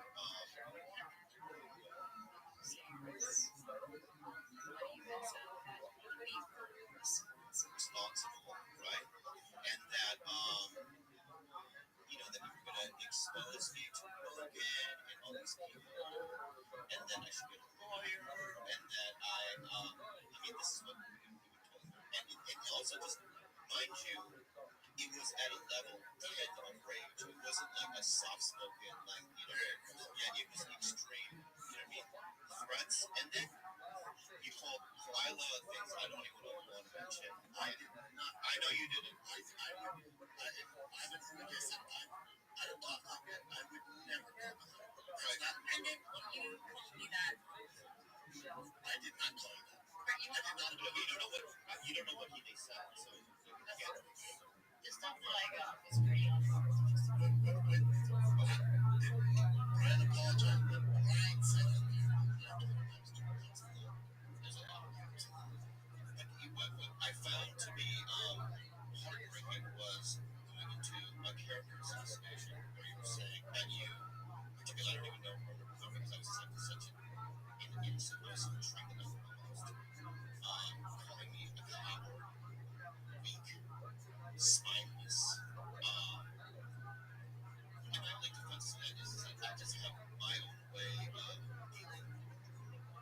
Because I grew up in such a traumatic childhood, I try to be passive and I try to not. I mean, I'm afraid of confrontation, as everyone knows, which is my character. And you know, I said to Brian days after that assault that I no longer want to be your friend. You guys speak on the phone? Yeah, we did that. Yeah, You apologize, is it? we did apologize, but yeah, I mean, He doesn't expect your answer. it's not. It's not. But that being said, also I don't have any. I will never say anything bad about him. I think that he's one of the funniest people I've ever met in my life. I really do. And can I give some context to that comment? So we definitely, well, I've been straight up, definitely didn't handle that the night too. But Dolan should have handled that. The context behind that is I never talk about this ever. Our podcast is usually fun. We don't talk about the negative stuff that I deal with. Brian wasn't aware of the negativity I deal with. Everybody gets stuff out. Everybody in this room, I do. I'm sure Glenn does. In this space. So there's a difference between hate and then straight evil, toxic, criminal behavior. And for 6 years I've done this. Now, if you want to criticize my comedy, the podcast, so be it. That's the internet. That's what we sign up for. But when it crosses over and harassment, family, death threats, my kids, sponsors, companies that I work with, my business, that's where it gets dicey. So and it would have to get so dicey to the point where my team gets notified of this. Because I'm not on social media. Like sure as hell not on Reddit or any of these forums. And the reason I'm not on there's not because I think I'm better than social media. I don't mean it because I get comic. I'm not on it because it hurts my feelings. Like, because I can't handle that stuff. I don't do well with it. It was so toxic I got out. You're interesting team to report back to you. And when you hear from that team, you're receiving it as gospel. This must be accurate information that I'm receiving. From these guys, yes. So this is how we get here. Good question. Yeah. So this is how we get here. So hate, again, hate, I understand. There's a lot of hate. Again, when it crosses over to criminal, this other stuff, they get notified. They get notified because a member of that group is using a 6-year-old child with autism, and then their Reddit moderator gets affected. They start talking, so then they look into it. That's how we get here. They look into it, and they go, "Hey, did you know one of the 6 accounts has done most of the posting is also checked with Tigerbet?" Now, with all the toxic hate, everything that I get, this awful stuff, I expect that from people I don't know. When I found out it was somebody that I know, that's where the aggressiveness came from. It is true. That's what I mean.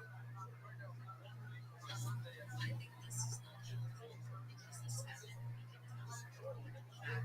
this drama, you talk about contacts, started in January, and I think while I really appreciate you being here, I truly believe you're a guy who cares for his family and being right with me clear on the back foot here.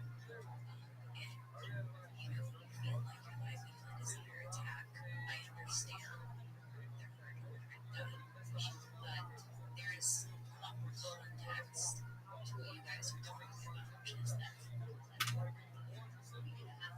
And if it's okay with you, because I don't want there to be any confusion moving forward, I'd like to start from the very beginning and just get to the cut honest truth because if we don't do this in a systematic way when it started, how did we end up here? Start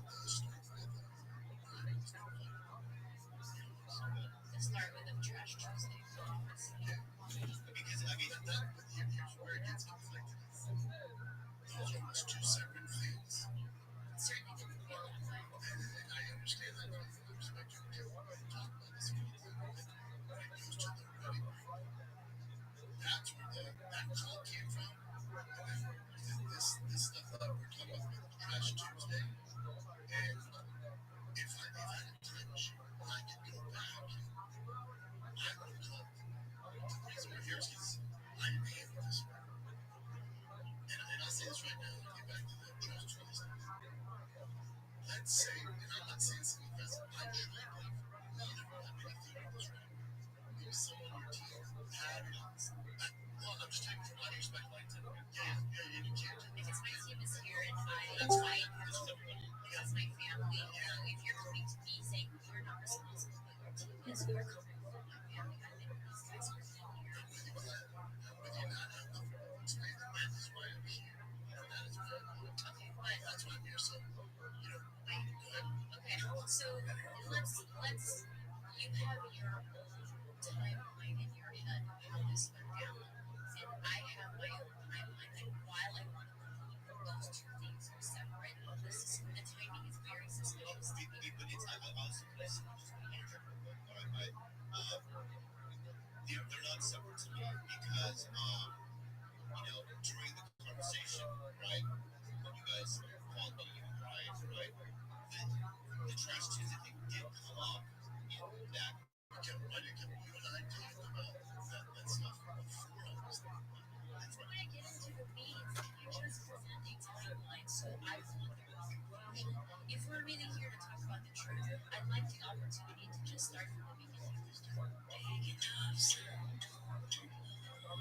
Tuesday. I've been trying to be everything I think you want me to be. I've been doing all the things that make you wanna see.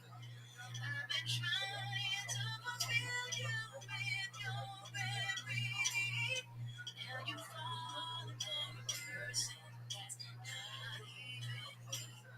Said you're falling for a person that's not even me.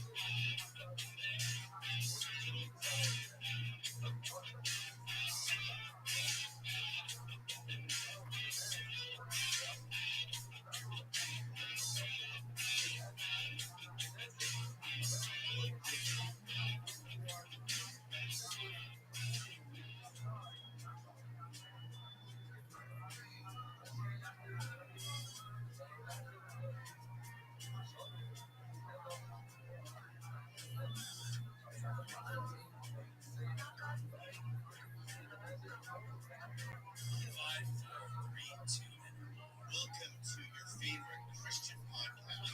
We're about family values. We're about children. We love the children.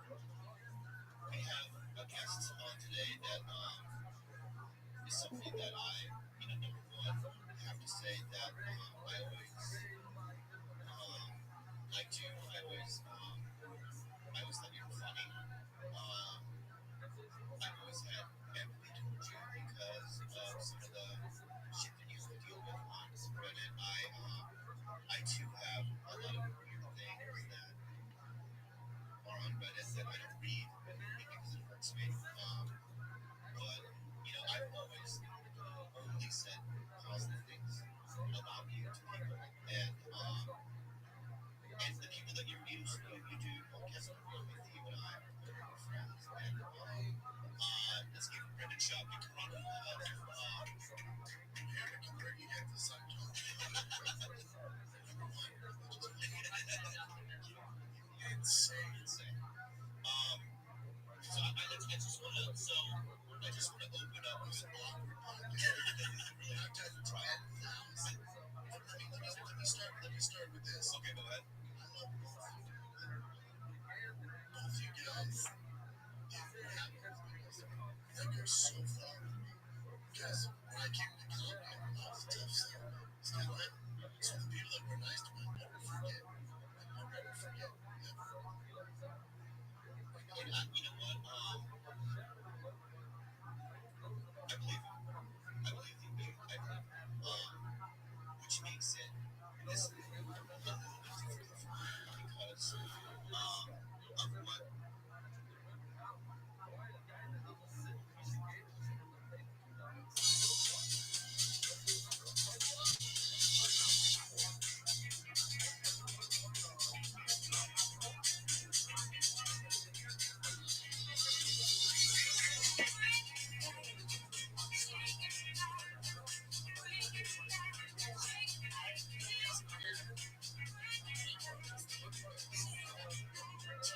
offer in life. If this doesn't work, it doesn't work. I just really just need to have a moment of fucking clarity in all of this. Okay, so on January 25th, a Trash Tuesday episode is released where Annie and I talk about a nameless comic who hit on us. I had a guy that was like, why don't you walk me to my truck, this Barry guy? Or I'm like, I know him, I'm not going to say who it is. But, you know him. Why don't you give me a walk? Why don't you give me, like, you should walk me to my truck. I'm like, so what, I can blow you? Like, And for me, that story that I told took place 7 years ago, a long time ago. refer to DMs. Right? They did. Which I know is completely stupid. Like, never should. Thank you. Right? I'll defend myself. Like, I know that. And thank you. That was not right, and I definitely changed. You apologize, and I apologized way before that. Yeah. But then also, so apologize for that. We've talked about it before. Trust me, I've been to therapy over this stuff. That's also another reason I'm on social media, so I don't engage in any of that stuff. So I've learned from that. As far as the Annie stuff goes, and that's where I do have to defend myself. I think, you guys didn't say my name, right? I get that. We did it. The line was, "What am I gonna do? Suck your unfunny dick?" That's what I'm saying. Like, what would I get out of this? That I get to suck your unfunny dick? Like, And then I came back with as far as me, but you, again, I didn't say, but as far as she's saying, I asked her to walk my car and give her a ride. no, I think that I cannot speak for her. And I can only tell you what was said on that particular. And again, if that's how she feels, she's valid to feel like that. And I'm telling you, that never happened. That's a situation you would have to talk to her about. But I'm going to get back to the podcast itself. What was said was that there was a guy who was unfunny.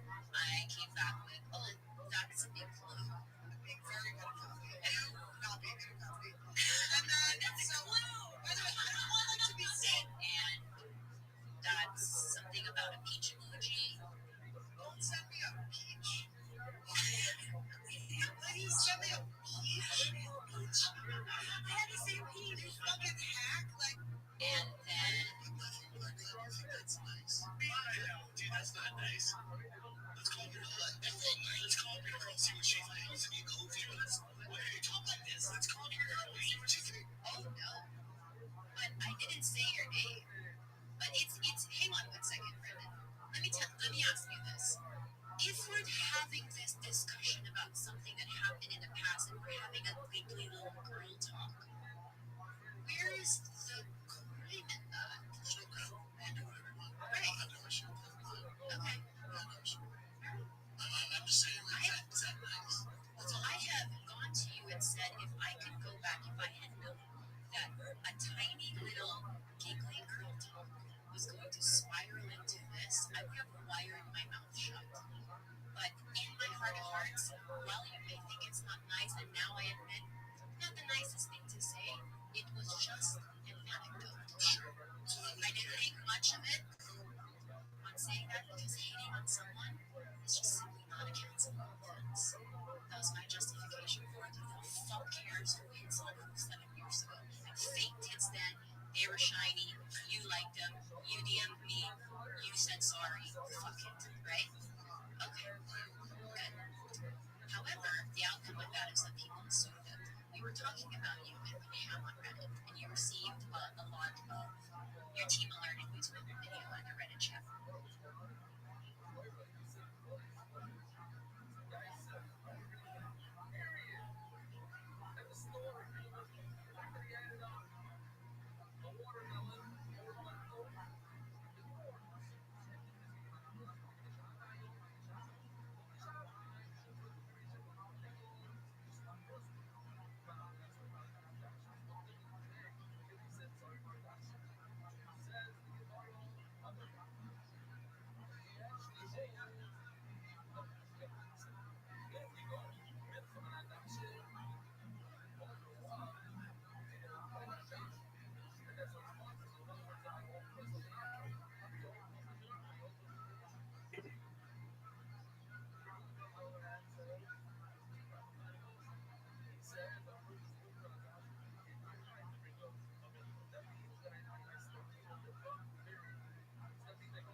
and the X opens up something else, or click now, or the pop up makes a sound, it's scary and startles you, or flashes,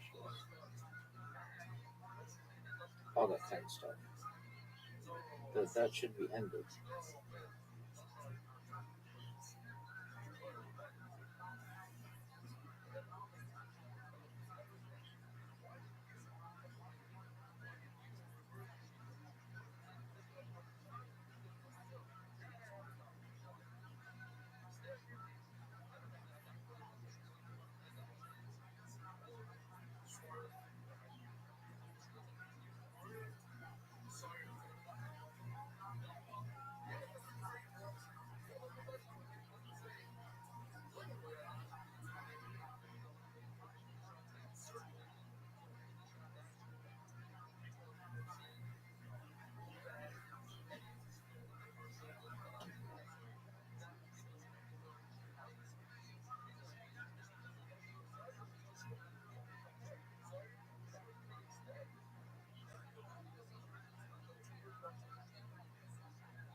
Okay, what's the craziest type of porn that you look at? The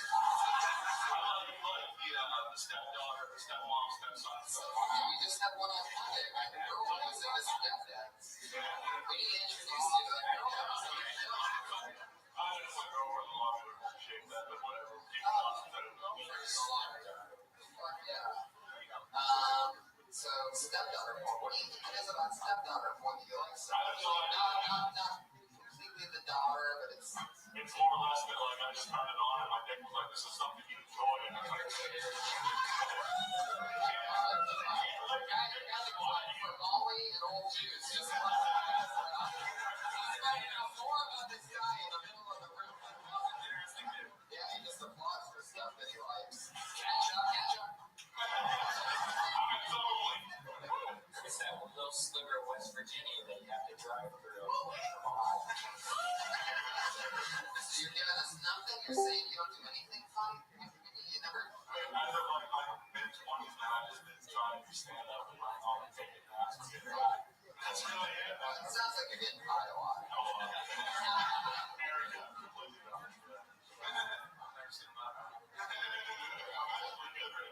Well, you were so fun to meet you. That's fun.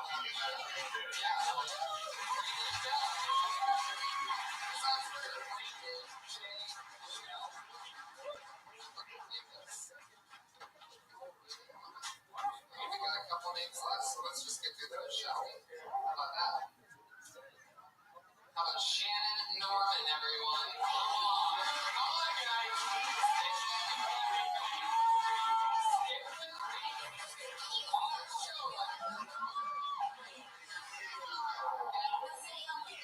Yeah, I was expecting a woman too. I got a lot of tattoos. Anybody else hear about tattoos? Yeah, people talk to me all the time. They're like, hey man, what do your tattoos mean? And they tell a story. They do, guy right here. They do. Here's the story. Every tattoo I have tells a story about a very specific time in my life where I had some money. That's it. You give me a tax return 10 years ago, I don't get my rotten tooth fixed, I don't get a 401k, whatever that is. So, this is what I did 10 years ago, the tax return. And you know what? If I'd have known Little Caesars would have pizza ready for me before I even opened the goddamn door, I would have got it in a bigger font. A minute. Just 47 seconds. I like that. I like it. There you go. Oh, yeah. Keep some going, Steve.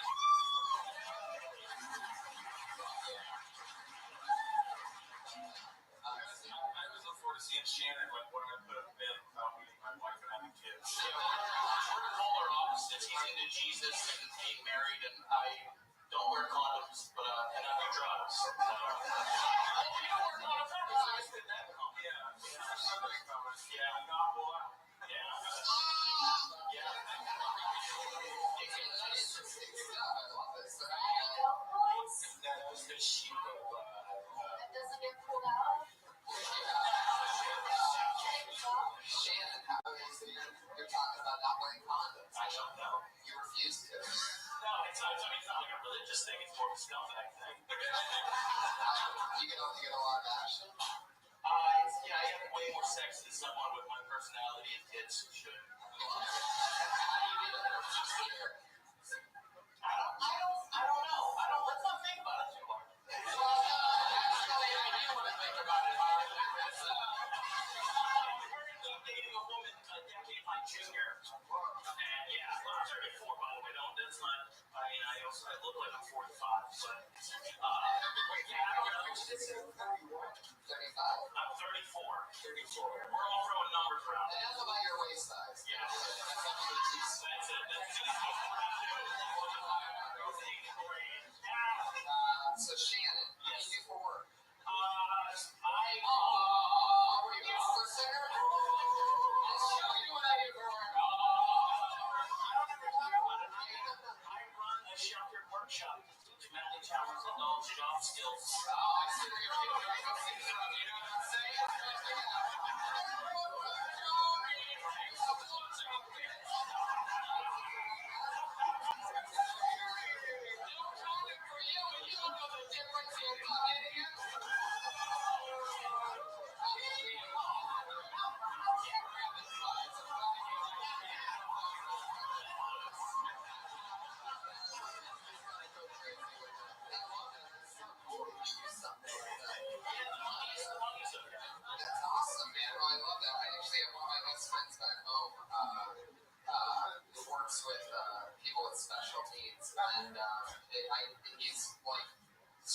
how I picture you, like totally the guy that I would never trust with my, if I had a special kid. But like, it's just sort of like it's funny how you can't judge a book by its cover, and those kids can't judge a book anyway. So, I mean, it's fun, slow people, right? These are the types of chances that I'll take for you. Anyway, Shannon, so you help these special people get jobs, right? I just run the vocational part. We like teach them skills and hey, put this in there. That's great. What was that? Put this pot in that rolling paper and we will listen to the pumpkin show. It's all like labeling mail and stuff. It's all good. Just think about it. Well, that's cool. There's one of the kids right now.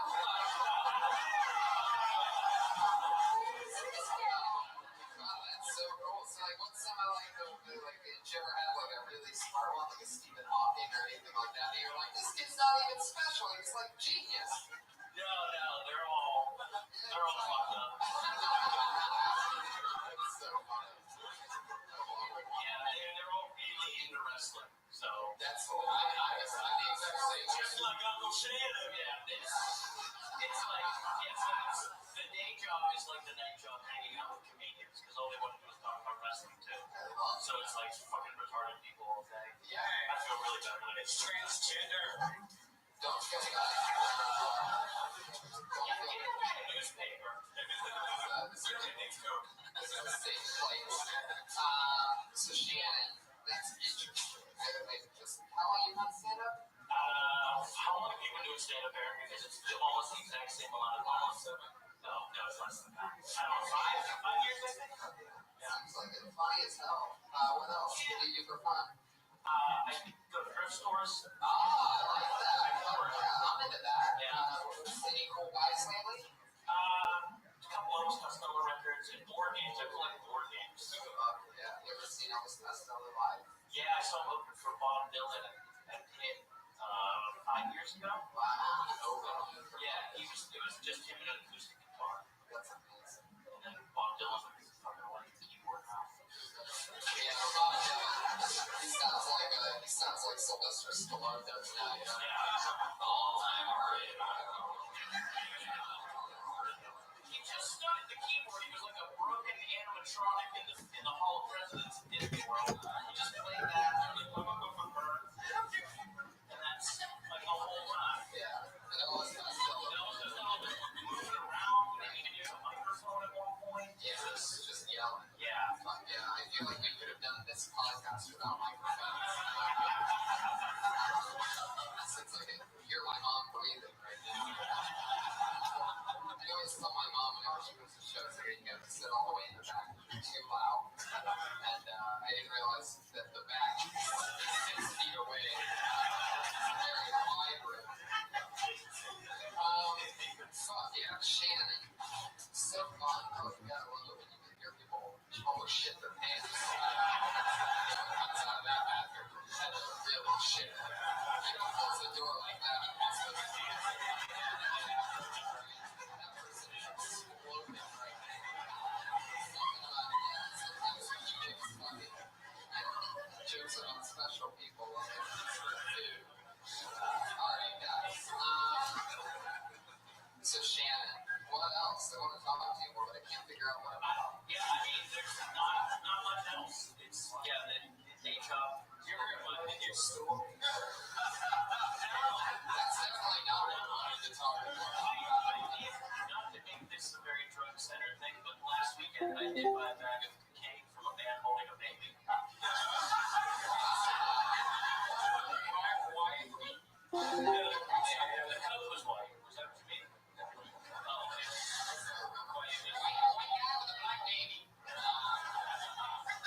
I'm currently watching Frasier on Netflix. I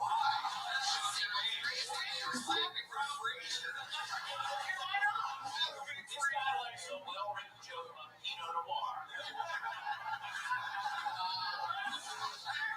Interesting that you would have sex while watching Frasier. And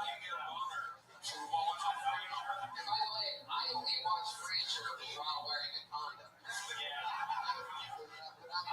I currently, my goals this year are to move out of Pittsburgh and get a vasectomy first. Get a vasectomy. I want to get a vasectomy. You almost in your order right on that. It seems like you're really confused. I'm more excited I about it. accidentally did the vasectomy second. Like, God damn it, I blew it.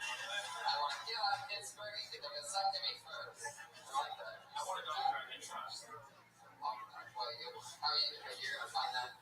Yeah, parents can do it. Here on this day, we're going to do it. Tickets available. Guys, I know that a room just opened up in the local hospital, so...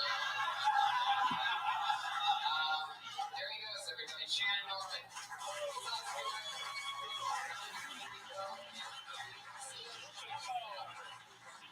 Yeah, Shabba. S-H-A-M. We have one name left. You guys ready to do this shit or what? Yeah, we got fucking, tons of anarchy walking.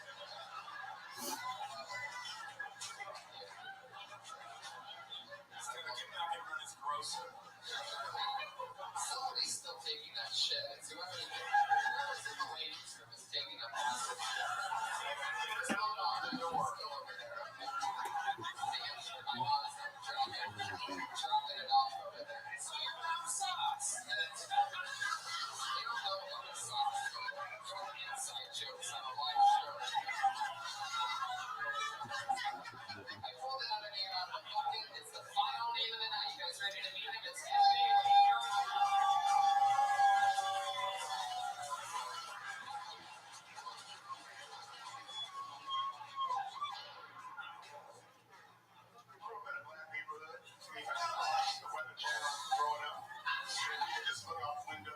See what other people were wearing for Sunday days. I recently moved to a white neighborhood and realized that that's no longer a possibility because young white dudes wear something from every season, every day. I swear to God, I just looked out the window and saw a white dude in a North Face winter coat and swim trunks and old navy blue. It's like a white dress code is going to store run. I don't know. Trying to watch the Weather Channel, realize it's a waste of time in the wintertime because they just told around weather. It's on the street. He's like, all right, it's a cold front on the East Coast. The temperature's going to be 4 degrees, but with the wind chill, it's going to be a -7. I'm like, what the hell is the 4? You know what I mean? But wind chill, that's be a cool way to live life, right? Especially if you pick up chicks with that. You just walk into a night bar, get your sexy pussy segment. It's 4 inches, but it feels like 7.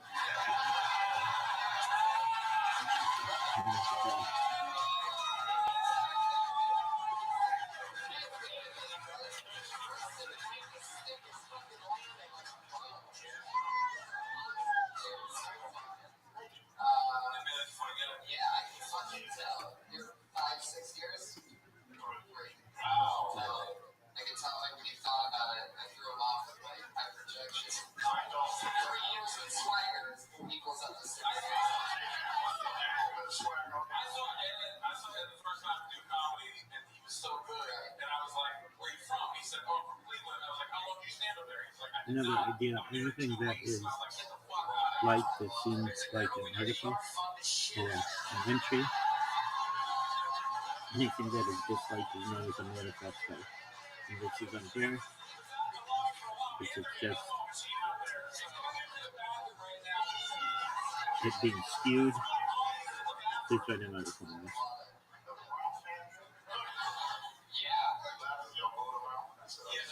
And the tie to the Communist Manifesto. It seems scary. Hey, you are funny as fuck. What's keeping you in Pittsburgh? I'm a child now. That's right. That seems to be the old thing here. Well, looks like I can't do anything now. Make this idea into a Harvard Law Review, Blue Book, 10 out of 10 logic. publishable art. What's life? You just kill it all the time here in Pittsburgh. You're the first black person I've seen since being in Pittsburgh. So it looks like you have the market cornered. It's one of the guys. And those other two guys are Steelers. So I'll eventually get out of here. You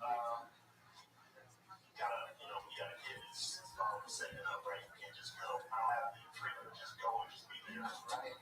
Unless you make the kid a star, you can like That's true. You can be one of those TV he's dads. not gonna be making a big dollar.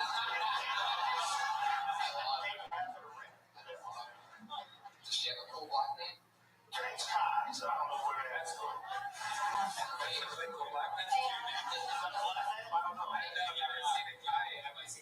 It is now. Yeah, that's cool. No, I got it. Fuck yeah, that's fun. So, are you still with the baby mama? Yeah, I love that. Well, that's great. I don't get to call baby mama yet. You gotta bring her first. Oh, I see. I know how that works out. No, where's the part about the Communist Manifesto? Come on, get with it, please. Yeah, that's my lady. That's old. That's your queen. That's old Negro talk. That's your lady. Say queen. I don't say queen here. I'll keep it 40 years. Say queen.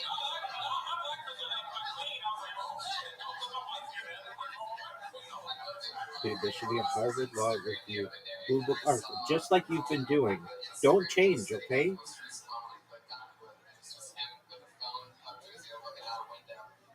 The whole world stops when she calls. And I thought to myself, wow, that's some real gangster shit. Especially if someone's in the room taking a picture of him. In my life, to be dudes taking pictures of your phone in my hotel The room. lightning not a selfie because you can see the phone in there. And fuck yeah. So then, what else? I love that. What was it like having a 2-year-old? What changed? What changed in my well, I make excuses to be out, so that's good. So everything's pretty much the same. Material? Yeah. Well, yeah. Material, you can talk about your daughter more. But no, I just make more excuses to be out of the house. It's pretty much what I feel. Absolutely. I love your joke. I love the Weather Channel thing. It's just great. You're so comfortable in states like 2 years, like that's amazing. We have to see so many comics every week at Kiltani in Los Angeles, and usually when you hear a 2-year, it's not even close to how great you were on stage tonight. And most of the people tonight. All real naturals here. I think Aaron Kleber is like, he's the Hitler of the Pittsburgh. I'm all German, but no. Yeah, it's all about how you say your name. If you're white, it's Aaron Kleber, and if you're German, it's fucking. It's Climber. Yeah. Oh, it's Climber. It feels like it. It's nasty. I love you in the glorious bastards. Yeah. When you say like Climber, it's like I'm loading a train. Doesn't make me feel good.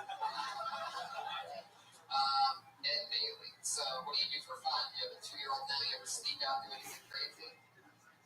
I go to a lot of breweries and drinks. Oh, that's very fun. That's fun. You're like, yeah. Drunk and play weird games with my daughter. That's right. Weird games like clean up your dad's throw up and Let's play Show Daddy the Toilet. Yeah.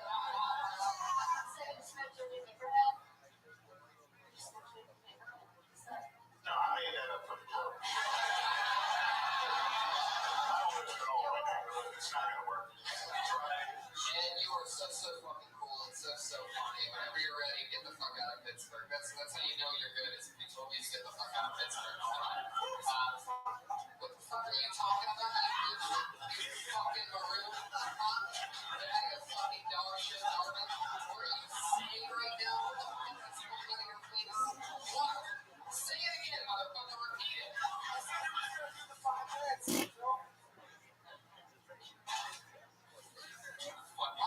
Anyway. Another Harvard Law Review article on two-factor authentication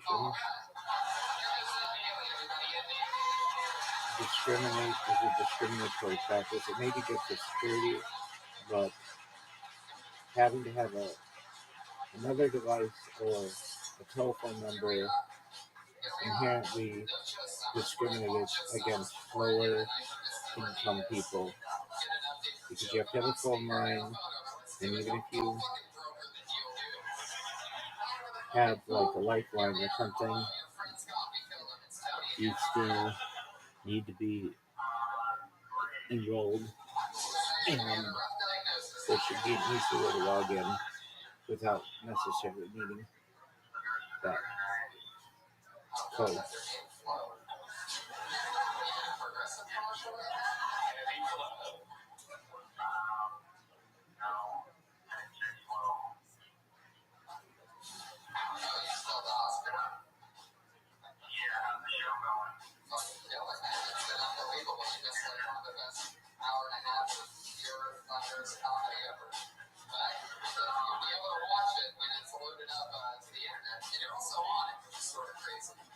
Where are the blue book footnotes?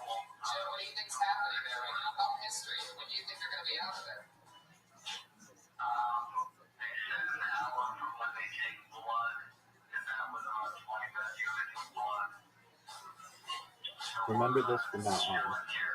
When I say write an article, I want it to be a Harvard Law Review article with blue book footnotes, and 10 out of 10 logical soundness. Do you understand? Question mark. Please? Question mark.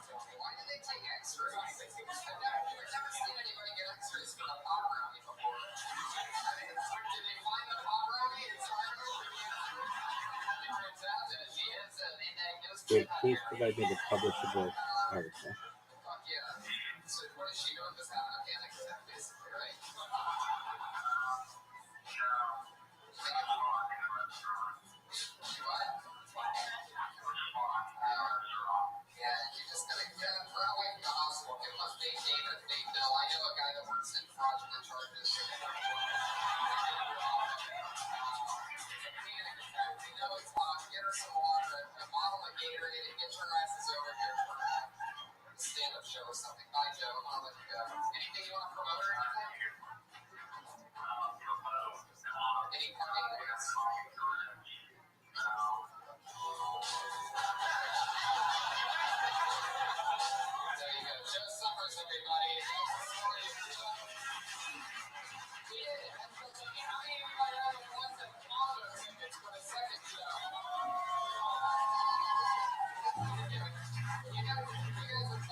Please provide an article on how the government or the United Nations or somebody should give you an email, and you shouldn't have passwords anymore for websites. You should have all your two-factor things sent to your email, and that email you cannot lose. It is mandatory that email cannot be taken away from you ever.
Italian food all week. Did you have an Italian Thanksgiving or was it a normal Thanksgiving? I didn't have any. I eat weird, so I didn't have a normal Thanksgiving at all, but I just ate Italian food the entire time because I never get my mom's sauce. I'm Italian. My mom makes this specific tomato sauce that you can't even fathom. Like, no, you truly can't understand. And anyway, so I ate that. I ate at my dad's Italian restaurant last night, which was a lot of fun. He's Italian as fuck, so they had more Italian. They had pasta, and Italian peppers, and bread. You gotta play that. I see it keep going. I'm milking it for you, but it's not coming up at all. Here it is. Okay, yes. And then after eating the pasta, I move on to, all right, guys, here we are. We're live, and this shit's crazy. Are you ready to, I love how empty this entire part is. It feels like the audience is over there. And later we have like these like stands, like we're doing like a press or something like that. Yeah, what are these here for? Can we get these out of here real quick? Where's Jason at? Jerry's over there. Jerry, you ever heard of Jason? Yeah. All the people that have to watch the live kids do it. Just, the best people, and they're all awesome to work with, so thanks a lot, guys. We each day at Side Burgers, either there in Easton. I have not yet. Yeah. All Ohio beef. It's all like grass. Ohio beef, look at your, yeah, that's my stand. That's real Ohio beef right there. Shy little smile. Big guy, shy mark. Look at him, linebacker here. High school football team right there. He's 36 and he's a junior in high school. So those 4 right stands like a senior in high school. You know what I mean? I love it. What the fuck else do you want to do before we start this party? Oh yeah, these 6-pack fucking things made by Giovanni Asano in Pittsburgh, PA. The one side is a Death Squad logo, and the other is a, always trying to promote your own. I do that shit. And then there's Kill Tony on the other side. Look at that shit. Oh, it's trash. Why would you promote your own number? It's quiet as fuck. Very interesting energy in here. Yeah, Will Moore. How's it going, buddy? Kill Tony. 17-year-old Thundercat. How long you just pick up last to do the regular spots? Yeah, we do. Did you sign up? Okay, so if I pull you out, I'll just pull another game out instead. Yeah, sure. You'll go up at the end. Is that cool? We've been building a prodigy. 3 or 4 years ago, I was here. Vincent, you and Tom Segura, we did shows. I came out on the stage. I stood right there, and that kid, Will in the back, big, amazing kid, was sitting in the front, and I brought him on stage and roasted the dog shit. 7 minutes straight, and he was laughing so hard the entire time. He was just loving getting made fun of. So we became friends, and he's been doing stand-up for 3 years. We're more than that.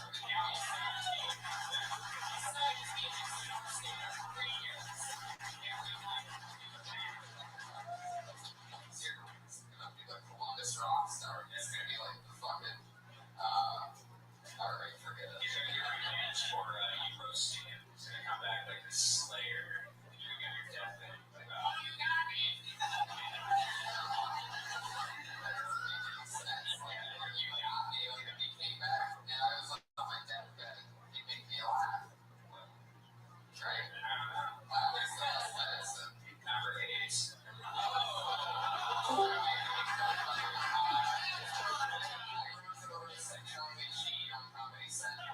Hey, Rabbi. How you living? Oh, Flash, how you living, pimp? What's good, son? What's up, Rabbi? Every day's a holiday, every meal's a feast, thankfully. What's good in your neck of the woods, son? Just chilling. I had a question for you. What's up, you look Max and pimp? Man, is it kind of, am I a loser for going to a wedding without a +1? Fuck no, man. You rock that shit. Weddings are some of the best places to meet horny bitches.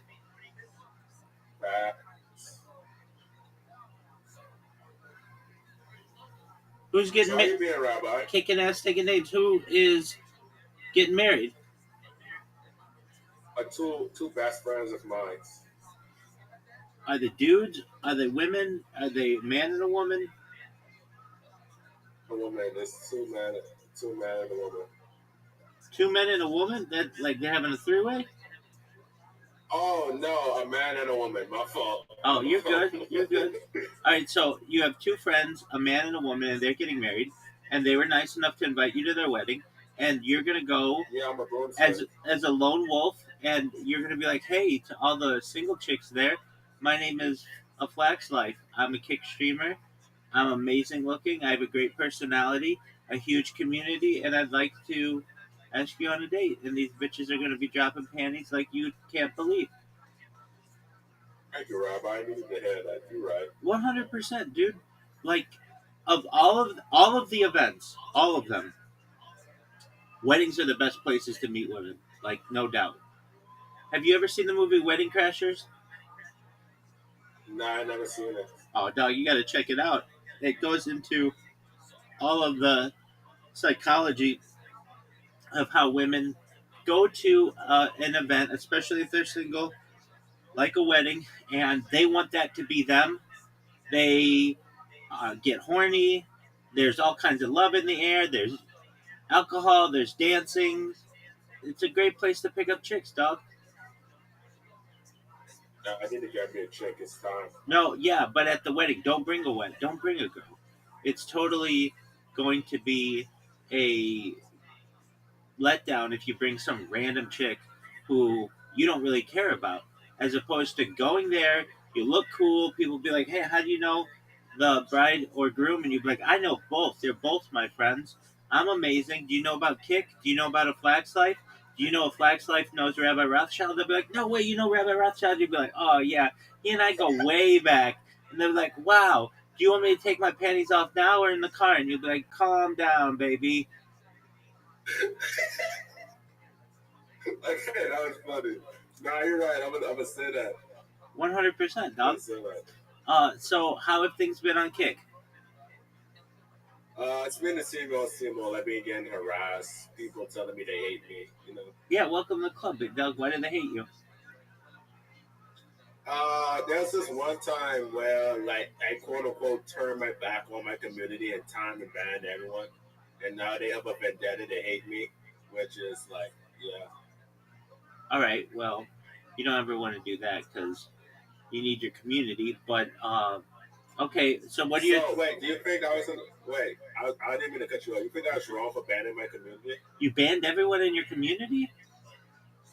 I banned like a good amount because they were being weird. How many people did you ban? I banned like shit, like 30 plus people. Yeah, you should do an amnesty. Everybody deserves a second chance. Let everybody back. I let them in, but they started being weird and started harassing me. Okay, I mean, then if they continue to do that, you can reban them, but give them a second chance. You think I should give them a second chance? 100%. Flex, you should make it an event.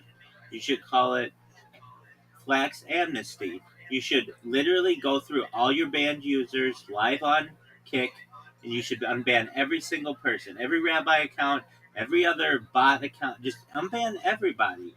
People aren't coming back to go harass you, and if they do, then you just reban them. But that'll put you in more good graces with your community because they'll be like, you know what?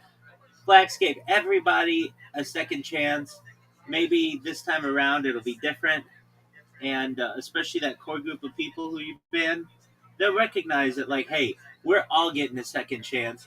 And if anybody, mouths off or anything, they can get another ban. I mean, there's nothing stopping you from doing that. I gave them multiple second chances. Okay, well then give them a third chance.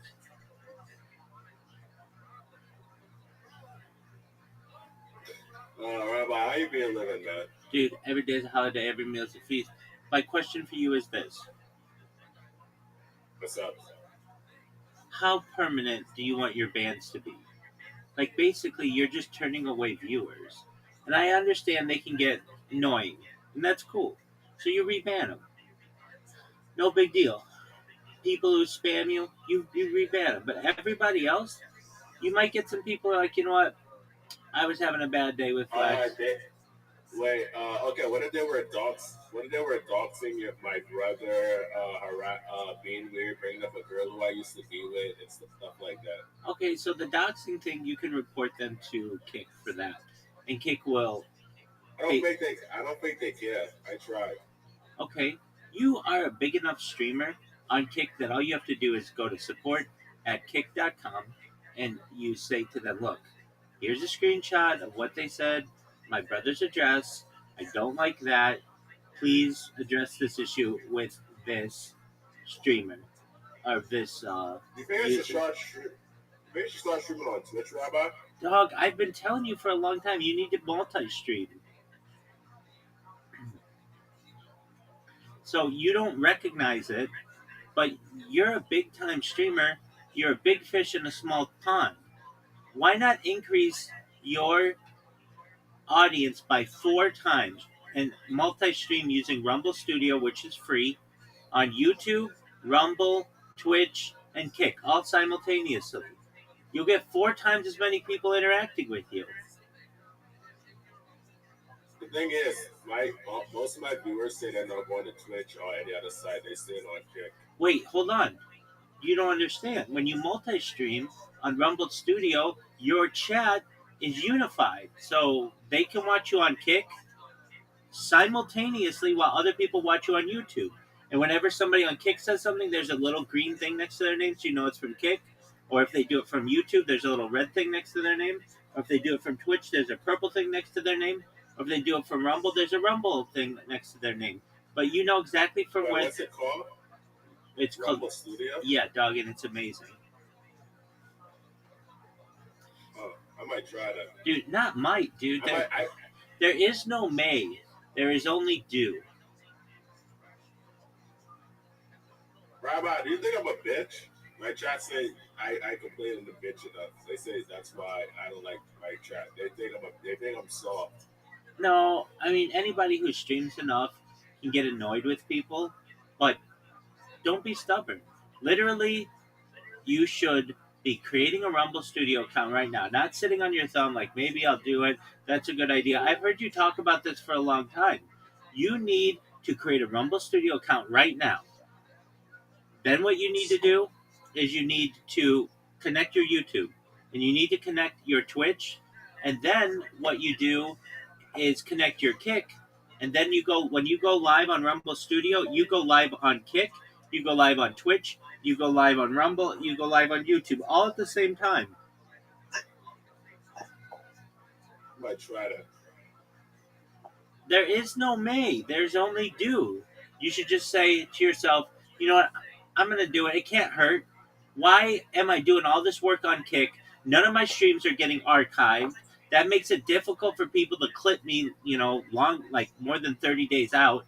And I'm not building the kind of community that I want to. It's like this.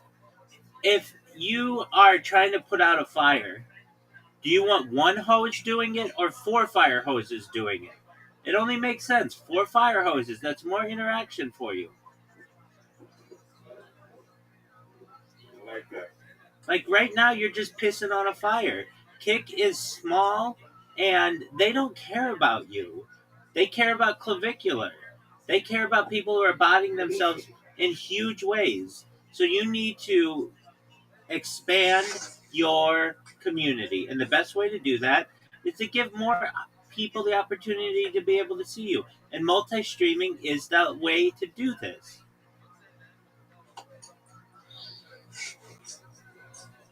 I'm a good at that. Okay, Flax, if you have questions, come in here and I'll help you. My other question to you, Flax, is do you have a link tree? Yeah, I have a link tree, but I don't use it as much. Okay, well, you should.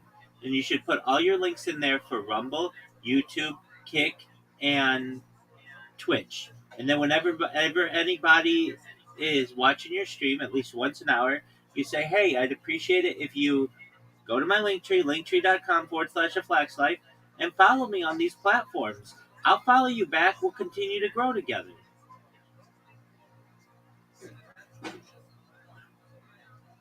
Don't be on a pedestal with your community. You need to follow people back, and then you're gonna grow. But right now, Kick, like you've streamed a lot in the last like 2 years or so that I've known you, and of the amount of hours that you've streamed, like less than 1% of it is archived because it's not on YouTube and it's not on Rumble, and those two archive your stuff for you. So if I'm your fan and I want to go back and see, man, what was Flax like back in the day? I can't do it because everything's gone on Kick. Twitch is the same way. Expand your community. Expand the amount of content that you're archiving.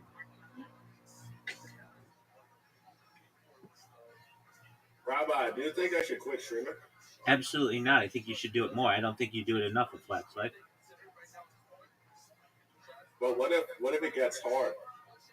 It's gonna get hard. And right now, you're a streamer who's just spinning their wheels. I want you to get traction. And the way you get traction is by creating content of yourself. Right now, you are on a platform that frankly doesn't care about you. They don't care about your data. They don't care about what you're archiving. Rumble does. YouTube does. Because you can go back and watch yourself 5 years ago on YouTube if you wanted to, or a year ago on Rumble. It archives your data for you. Kick literally is just a website for influencers to get their communities to use Stake. I see where you're coming from. Absolutely. And you want to be more than that. So it's just like, hey, you could be driving, like you've got to see your streaming journey like your, I don't know, perhaps like you have a carriage, and right now you've got one horse that's pulling your carriage. That's Kick. But you could add Twitch, like you said. You could add Rumble. You could add YouTube. That's 4 times the amount of engagement. You already get a lot of engagement, but why not add those other platforms as well that frankly have some of them 10, 20, 30 times as many users as Kick does. That's the law. Yeah, that's it. And it's all free. It would be That's one all thing that. if it'd be one thing, Flax, if I were saying to you, oh, but and it's $5 a month or $10 a month. No, it's free.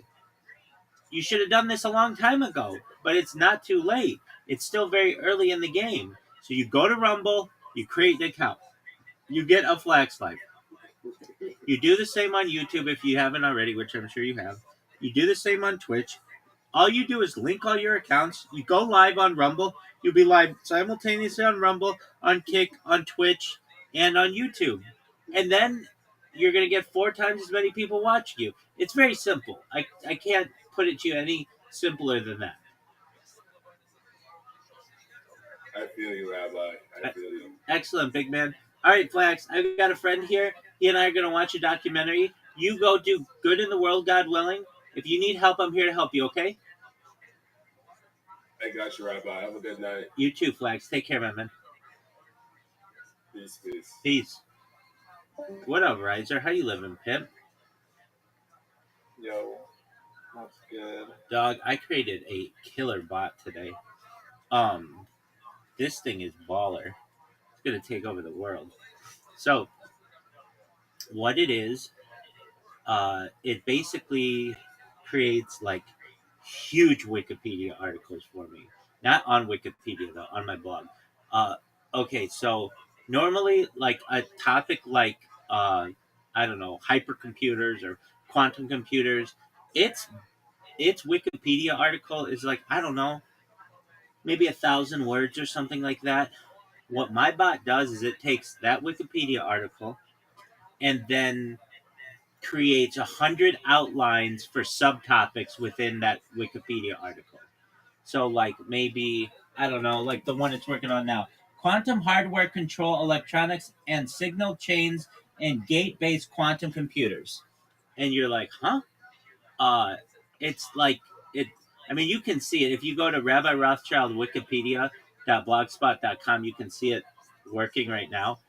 So what it does is I have this like list of all these like of 100 kinds of supercomputers, and it's taking every like 6 hours or so, takes one of those and creates a blog entry on it, and then creates like 100 different outlines about topics related to that, and then it goes to the next one, and it's a beautiful system. How do you like that?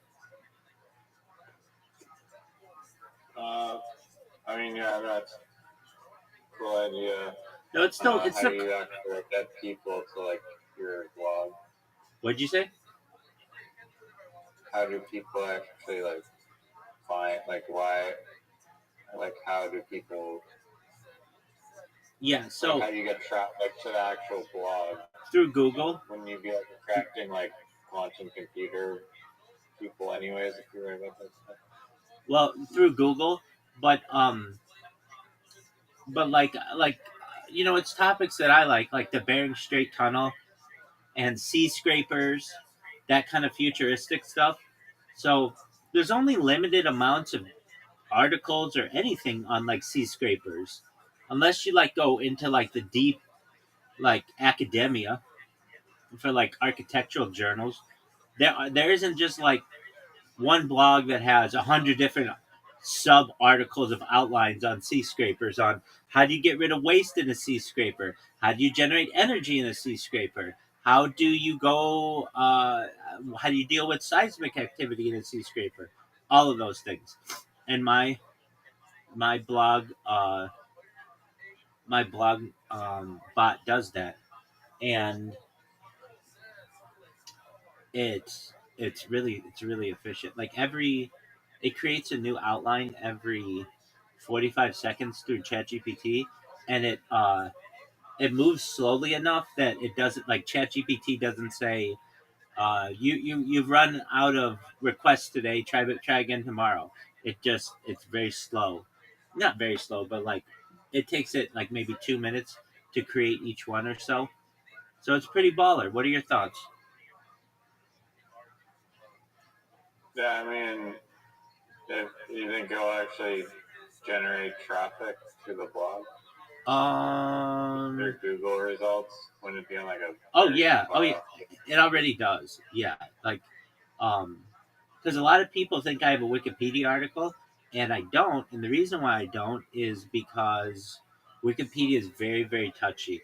I've been told. I mean, we've talked about it before. Like, it's this like foggy group of people that runs it. Even though I donate to it, uh, I've been told don't create your own Wikipedia article. Just wait for one of their approved moderators to take notice of you someday, and then have it generate. So in the meantime, uh, when you type in Rabbi Rothschild Wikipedia, it shows the guy from Atlanta. Um, but and this one British Rabbi Rothschild, but she's a lady. Uh, but then my blog shows up on the first page, like generally. So I just named the blog Rabbi Rothschild Wikipedia. Like my other blog is called Who is Rabbi Rothschild, because a lot of people type that in. Basically, I take whatever search term that somebody's going to search, and I make a blog under that name, and then I put a ton of content on it. Make sense? Yeah. Exactly. Do you know what Anna's archive is? Everybody knows what that is, but refresh me. It's like this huge archive of like millions and millions of books.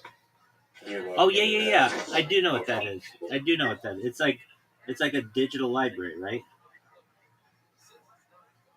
Yeah. I guess I don't have the name. No wait, is this it? Wait. I don't know. I can't see how many pieces of how many books are there right now, but I've gone there to find like interesting information on a bunch of stuff, and you'll actually get like a real legit PDF of like a good book, and probably that information isn't just like floating around in like the Google results, you know. So maybe if you train an AI on the Anna's Archive books, and they have all sorts of futurism topics or whatever topics you can imagine. Probably AI's already been also, AI's already been trained on that though. then That's then maybe it's fine. that's part of the backbone of what AI is. AI has basically parsed every single written book that's ever been created. What my strategy does is it takes one of those topics and then writes a blog on it, 16,000 character blog, and then from there automatically parses subtopics in there that have never been delved into previously. So even like Anna's Archive, let's give an example. Anna's Archive might have a bunch of things on sea scrapers, and that's cool. But no one person has gone through and done 100 outlines of 16,000 characters on sea scrapers that are all different. Like how, like the materials that are I needed. get it. You get it, I yeah. know it's not like hallucinating. It is not hallucinating. It's like extremely accurate. I mean, I've read it, and it's like they're all different, and they all are like I could have it make a blog, just all blog entries, blog entry after blog after blog entry, but that gets too hard to parse. Uh, Outlines are the way to go. You can read the outline, and it makes a lot of sense. And like the Bering Strait Tunnel one, um, it's like dude, it was bringing up such good idea, like things that I never thought about, like the like that cross contamination, but like the migration patterns of animals will change when the Bering Strait tunnel is created. You know, it's 50. It needs to be 100 kilometers, and the tunnel is 50 kilometers, and that was done over 100 years ago. So it's possible. But the idea is like this: like there are like bugs and things that are more common in Asia than in Alaska, and those bugs are gonna get into like the train cars, and then they're gonna be like contaminating each other or whatever. Uh, it'll change like migration patterns a little bit, just like little things like that. I've been talking about this subject publicly for almost 5 years, and I never even thought of that one. I mean, I'm sure I could have pondered it, but I always thought like uh, just like maybe that the bugs were basically the same because it's only like 100 kilometers difference, but uh, not really because you could get bugs that like migrate. And anyway, just like things like that, it just was a really interesting point that I was looking at today. And with the computers, um, like like I don't know. Let's just talk about like holographic computers right now, for instance, like a really advanced kind of computer. Um, there are people who have written articles on a holographic computer, but no one's made 100 outlines, really, really in-depth outlines on the different things, timelines of holographic computers, and glossaries of holographic computers, and um, and I understand what you're saying. Like, well, how do you know it's not hallucinating? Uh, I mean, when I read it, it's not. These are like terms that it's using that are consistent, and and it's like combining some of the ideas. So like, I'll be like, give me a timeline for holographic computers, and it's conservative. It's not like they'll be here tomorrow, but like I'll say, give me a timeline for the next million years of holographic computers, and it's okay if it hallucinates a little bit because in the far future it doesn't know, but it's actually pretty um, conservative in what it says. Like like nobody really knows 10,000 years into the future if people will be even using holographic computers. Like maybe there are other computers that could be developed, and it will give a list of them. So long story short, you always have to worry about hallucination of AI models, but in this case, I think it's pretty solid. So all I have to do is just almost like a Tommy gun or like one of those guns that you feed it with like magazine, like you feed it with bullets. You know, like when Rambo would wear like the bullets on his like chest. You know what I'm talking about? Sorry, what is that? You know who Rambo is? Like Rambo or like Oh, you know when they like wear yeah. like bullets on their chest and they feed those bullets into a gun. All I have to do Yeah, is yeah. make sure that I have topics, and so what I do is I just have to go to ChatGPT and be like, give me 100 kinds of computers faster than a quantum computer, and it'll be like, here are 100 proposed versions, and it will take that. I take that list of 100, and those are my bullets for my like my Rambo vest or whatever, and then it just after like 6 hours it moves on to the next one. All right, and then the other bot I've got going, I had to work on my kick bot a little bit today, and it just hasn't been working. It's been okay. It's been okay. I get people who have been saying, "Hey, I saw you clip my kick, you clip my thing and kick or whatever." I just had to. I was running into an issue with. I don't understand. Still don't understand exactly why, but I changed the timing on it a little bit, and it seems to be working better. And then um, my other bot is uh, I just took I think I told you this. Pictures of like all of the Miss Universe winners, like and the Miss America winners, like all time, and I put like a watermark over them, and then I put them on a blog, and that populates Google Images, and then it is then I like changing the alt text on them all and the titles on them all, which takes a long time, and sometimes when you're doing like 3,000 pictures at once. Uh, you can't do them all at once. You have to do them individually. So I have a bot doing that, and then I've got my TikTok bots are working well. They're populating things. Um, so I've got right now one, two, three, four, five, six, seven. Got like 7 bots going. Then I've got another 2 bots going on Rumble.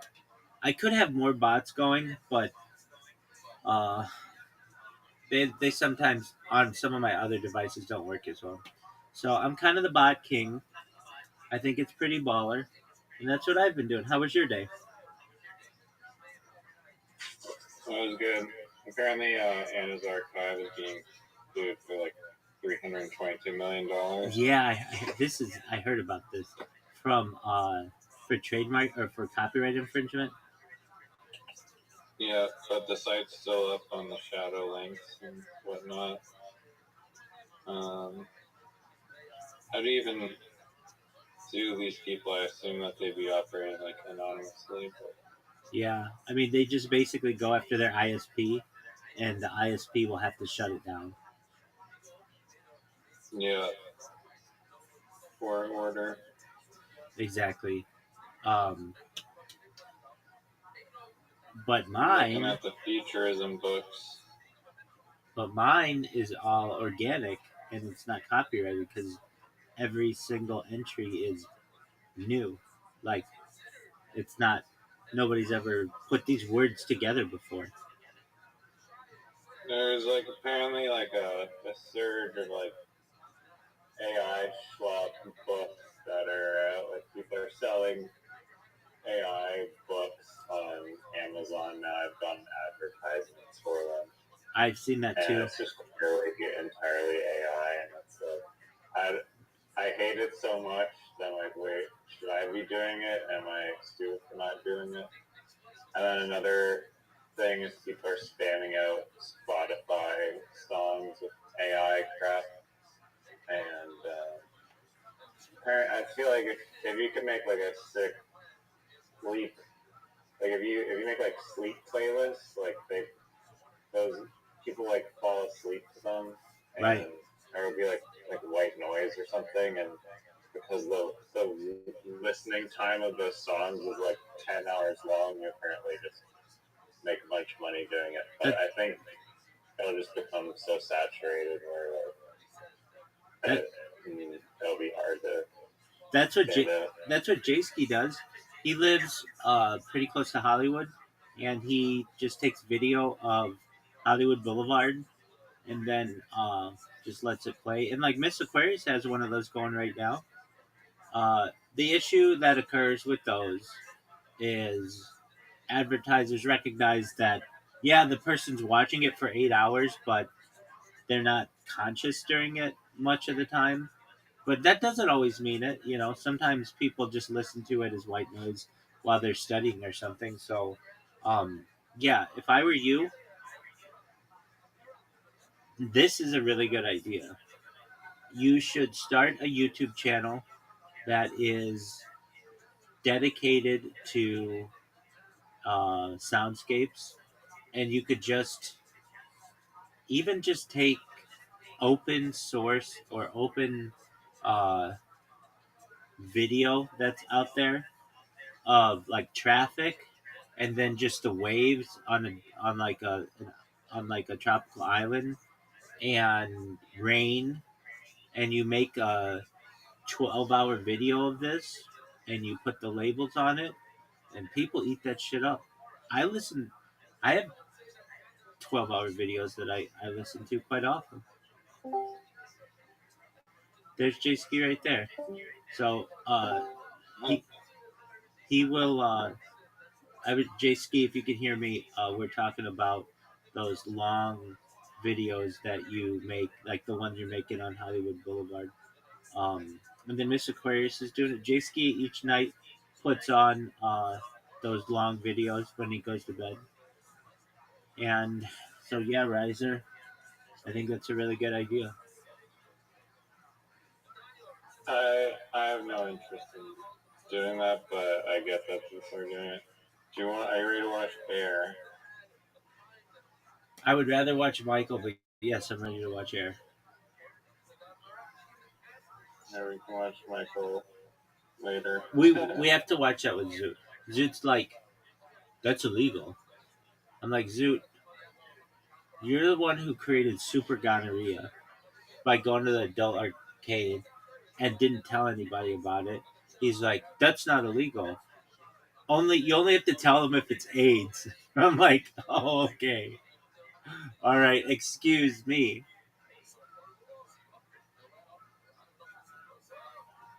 Jesus. I think that What shit. news again? Streaming of video on the internet? Yeah, whatever.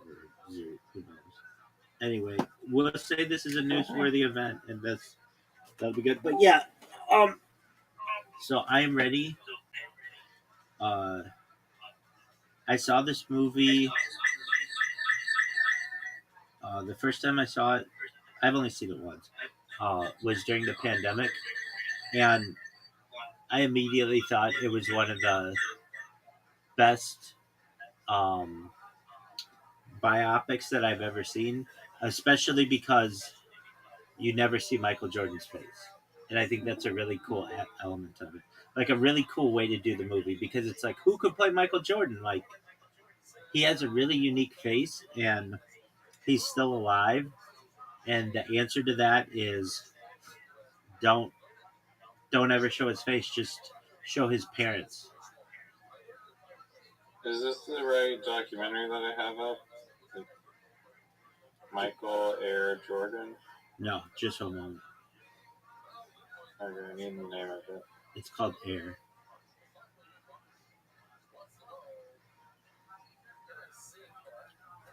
And it's Is it a movie or a documentary? it's a movie.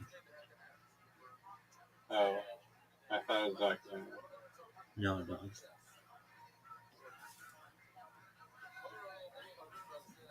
Since when are we watching non-documentaries? That's a good question. Okay, we don't have to watch it, but it's a well, here's how it happened. I said I said a while back we should watch Air sometime, and you're like, okay, and then recently I said we should watch Air Was it sometime. about his shoes? Yeah, And the movie is about his shoes, but it's just not a documentary. correct. It's a biopic.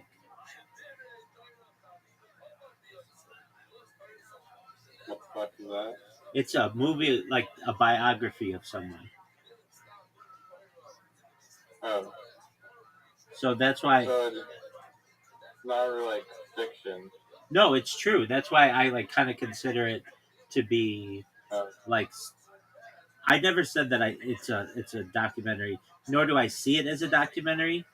It's a true story that is the story of how Michael Jordan's shoes got started, and um, it's fascinating. I really like biopics, and so anyway, I said to you a while back we should watch Air because uh, I thought it was really good, and you were like, we've added it to the list, but at no point was I ever like it's a documentary. However, it is it I don't see it as that much different because you're learning like the story of how this thing came to be. And I'm okay with those kind of movies. If you're like, hey, let's watch I don't know, some movie that never took place and isn't real, I'm okay with that. But I like movies where you like learn about something and is biopics. Flamin' Hot a biopic? Yeah, it's not the it's not true. That's not allegedly how the Flamin' Hots came to be, but I've seen it. It's pretty. Oh, It's pretty good. let me know how to find this movie or what the actual title of this Sure. was. So here's what you do. You go to fmovies.com.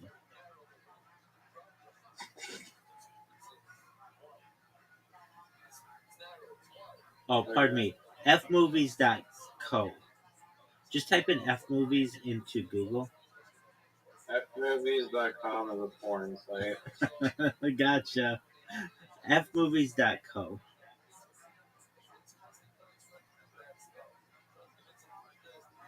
Okay. And then I'm going to type Air Michael Jordan.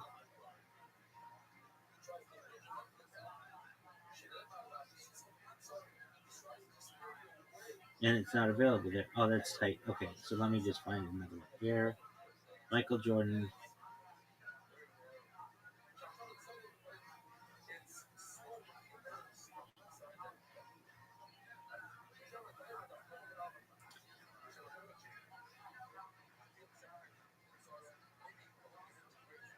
It's not called Airtime or his. No, it's literally just called Air, and then um, it was made in 2023. Its soundtrack is amazing,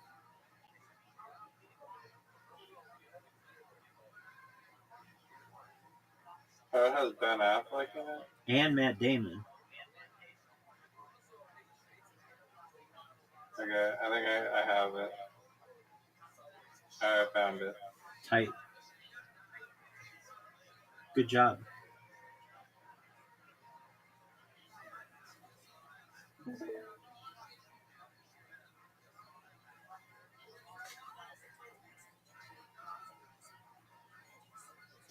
And we may have, I don't know, been on the soundtrack's good, you said? dude. Soundtrack is like the best soundtrack I've heard in 20 years.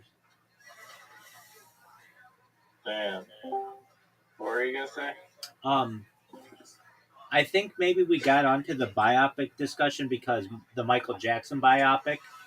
I'm not exactly sure, but I think you'll like it. I honestly think this may start us on a bunch of biopics because there are a lot of them, and you learn from them, and so I don't see them as like just normal movies.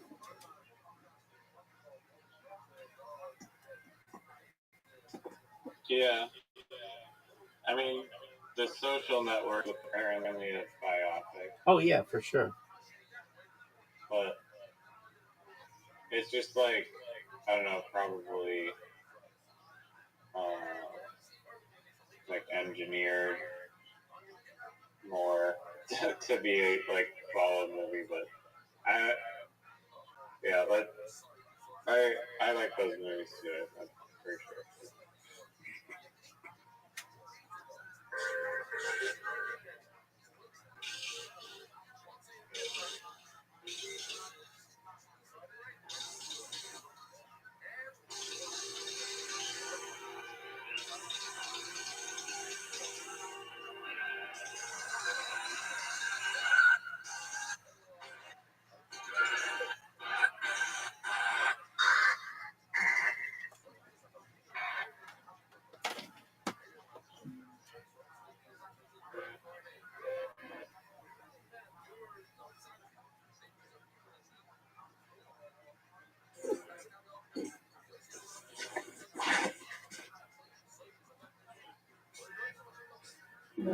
I don't mean to be rude, but if possible, can you mute your microphone when possible?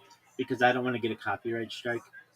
My bad. I didn't. I forgot. You're good. You're good.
fucking me! You fucking herpes simplex 2 motherfucker!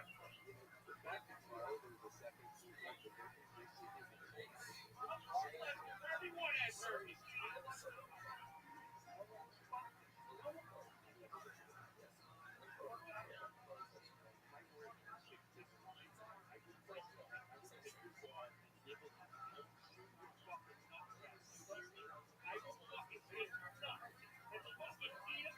Eat your fucking nuts!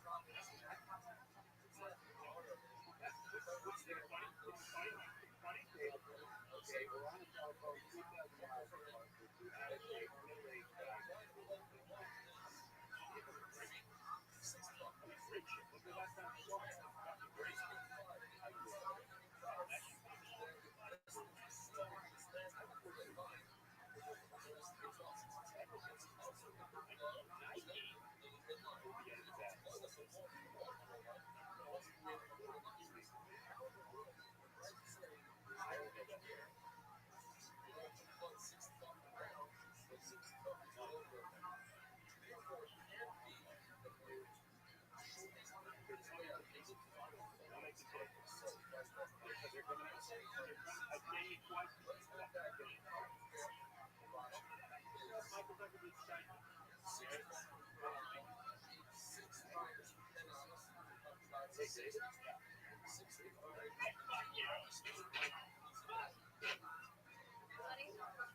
Hey, Zoo, we're watching a movie.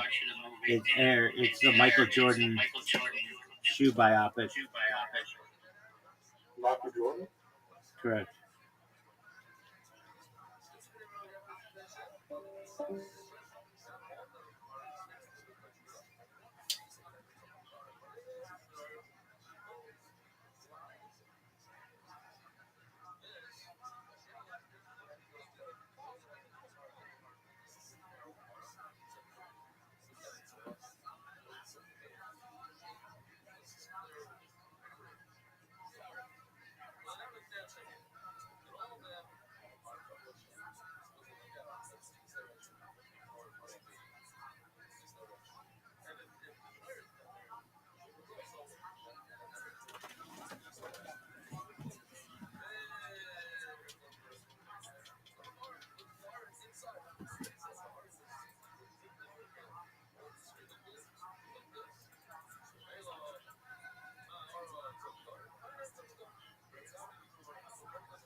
What did you think, big man?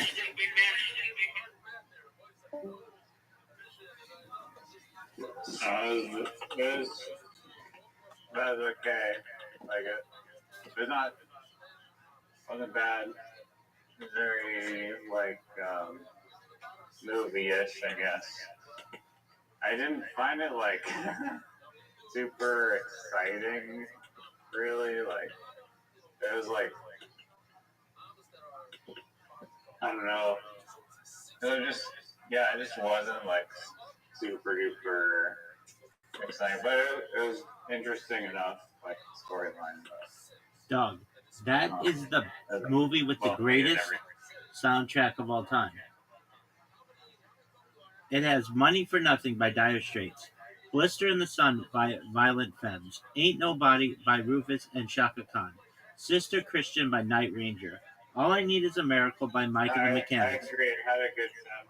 Very good Born soundtrack. in the USA by Bruce Springsteen, Sirius by the Alan Parsons Project, Rock the Casbah by The Clash, My Adidas by Run DMC, In a Big Country by Big Country, Tempted by Squeeze, Time After Time by Cyndi Lauper, and Can't Fight This Feeling by REO Speedwagon.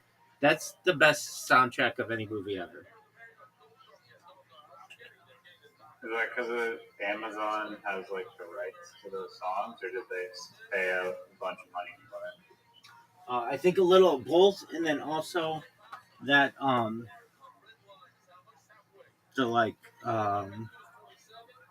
this was a movie that was like produced by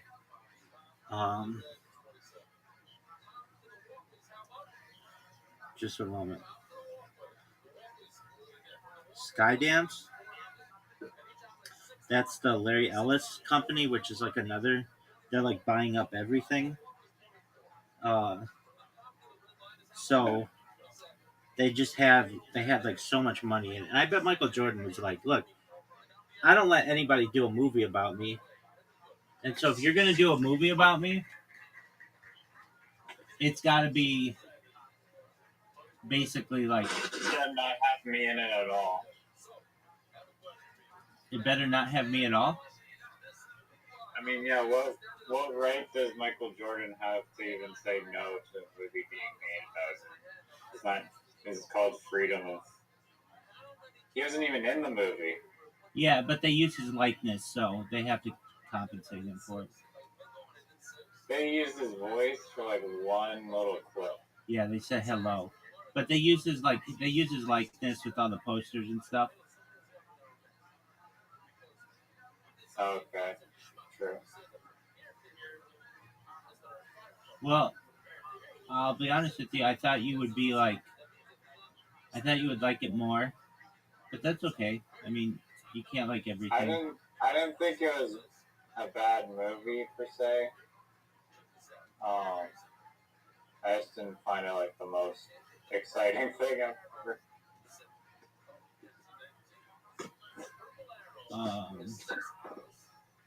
I recognize that. I mean, not.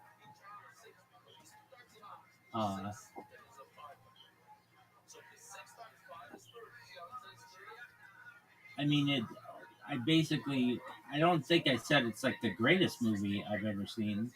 I said that it has the best soundtrack, perhaps, of any movie that I've ever seen, and it does. It has the best soundtrack of any movie I've ever seen, and it's a biopic, so it's like the story of how Nike shoes came to be.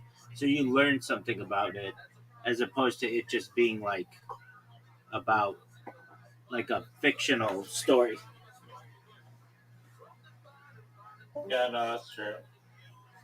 I did not know any of the backstory, even though who knows how much that was dramatized.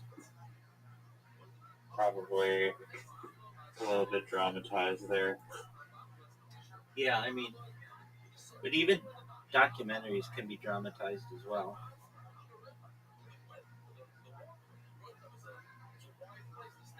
Like, That's true.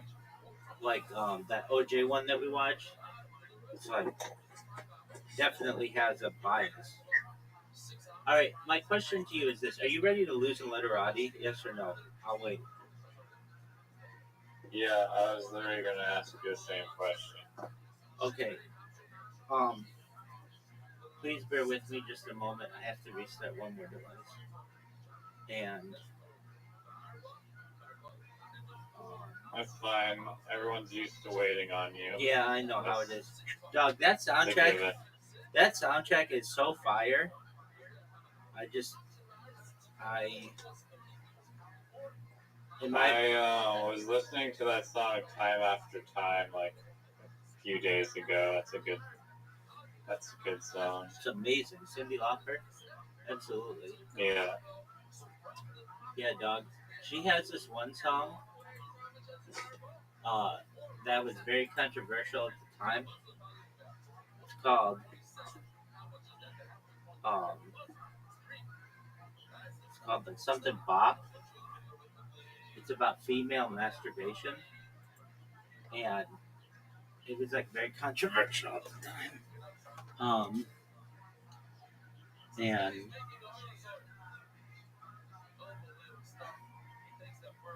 it's called Sheba.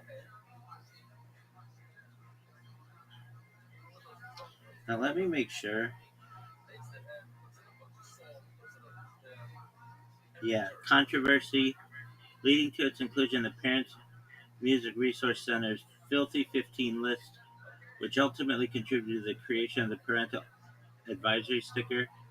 Lauper has stated that finding a copy of a gay men's magazine, Blue Boy, in the recording studio inspired the lyrics, which are filled with double entendres.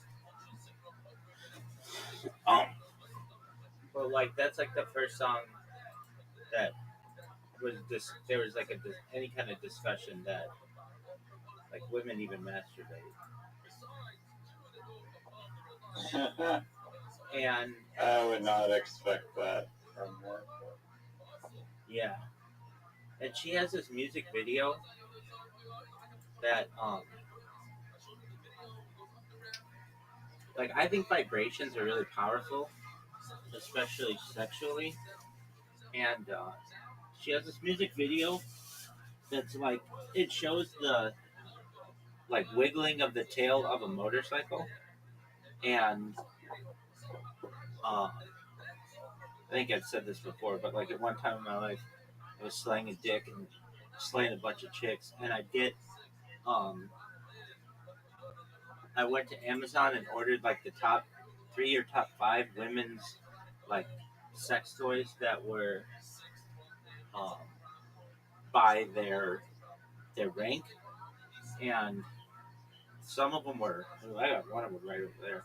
I've got a couple others other places, but um, they were like hundreds of dollars, but they were like the women who I used them on and who like told me like some of them I would use them on them, and then others they would just like they wanted to use them by on their own. Just one person in particular because she uh, did not want me to know that she masturbates, and she said she normally didn't, but um, I asked her to try this bad boy out, and she did. And she's like, "This thing is the best thing ever." Anyway, um, I almost bought a motorcycle. It wasn't a motorcycle, but like like a it's like a vibrating pad. I see them on social media all the time now, but it's just like a vibrating pad that I saw, and um, Cyndi Lauper inspired my just delving into that and how like waves can like could like some like significantly impact people. If you're like, dude, how much more time do you need? Um, I'm not quite sure. Uh, I'm almost done. Do you want to hear the latest update on the fighter and the kid? That's why I came here today. Hey, I have a question for you. Did you get the karma that you needed? Yeah, I checked. I have like 3,000 now, so I should be able to post it in. Interesting as fuck. Are you stoked?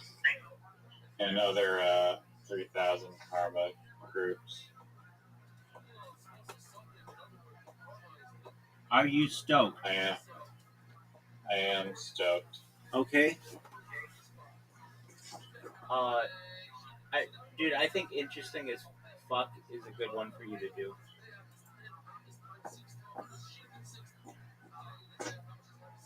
Okay. I think I don't know. I have videos of his like job on like a piece that he's working on, and so like the finished pieces. I feel like maybe people will like definitely like the woodworking one. They they like seeing like the shop view more, and even though it's like not finished, it's like this crazy floating sculpture thing. Um, Are you saying that they want to see the process? yeah, I mean, I'm wondering if I don't know instead of the video, like I could post the video of like the process, or I could mix in the process to the one with like finished pieces or whatever. You should do the ones that rotate, as many of those that it'll let you do, and then the final picture should be just him in his woodworking shop. So that's because you're gonna get people who are like, "Oh, this is AI slop." I think you already said like somebody said that, which is such an asshole thing to say. It's like you have no fucking clue. This is a real person, but you just want to sit on the fucking internet as a keyboard warrior or whatever. I know that's an ad hominem attack, but you know what I'm saying. As just a someone who's being judgmental with no idea of the work that's going into this, and you're just gonna assume that it is AI because you're just perhaps not as talented to be able to do these things, and you don't believe that it could be done by a human when it really is being done by a human. It's hard to tell these days what's real, but yeah. Yes, and in my opinion, I mean, it's a I wanted to comment that in the sacred geometry one. what did This is. someone said that in the sacred geometry one? Yeah, they're like, this is AI. I'm like, no, it's a real artist. Who's the artist? And I told them, and I was, oh. Oh, so you stood up to him. Oh, yeah. Good for you. Do Telegram. And half of the liminal spaces posts are like so bad. They're like barely liminal. You don't consider them liminal? Yeah, I mean, one of them's clearly like an AI McDonald's, or I've seen this photo before, like the McDonald's, but yeah, my post should be the top post. I got enough karma. Are you gonna post it right now? No, be you literati. Okay. Just one moment. Name a song. Name a movie with a better soundtrack than Air. I'll wait. The roller disco one. Dude, shut the fuck up. They had one song in it. No, it was like a bunch of amazing disco songs.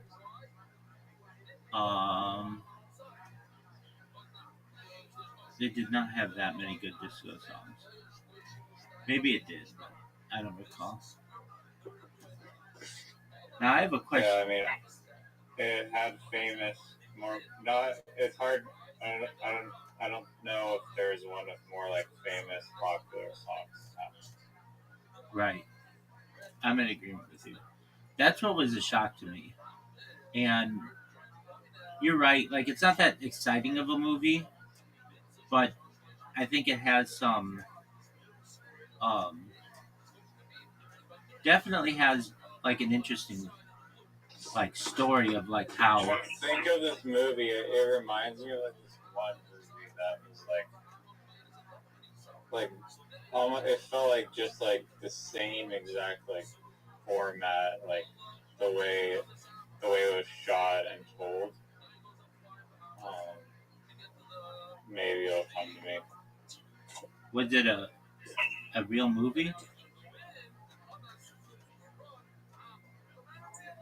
What do you mean a real movie? or like a documentary? You mean a biopic? I, No. Was it a documentary or was it like a feature length film?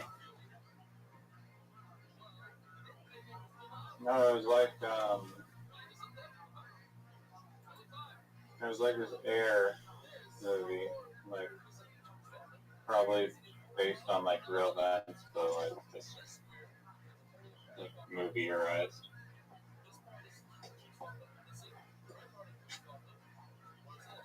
Okay, well, you wanted to know about Brendan Schaub.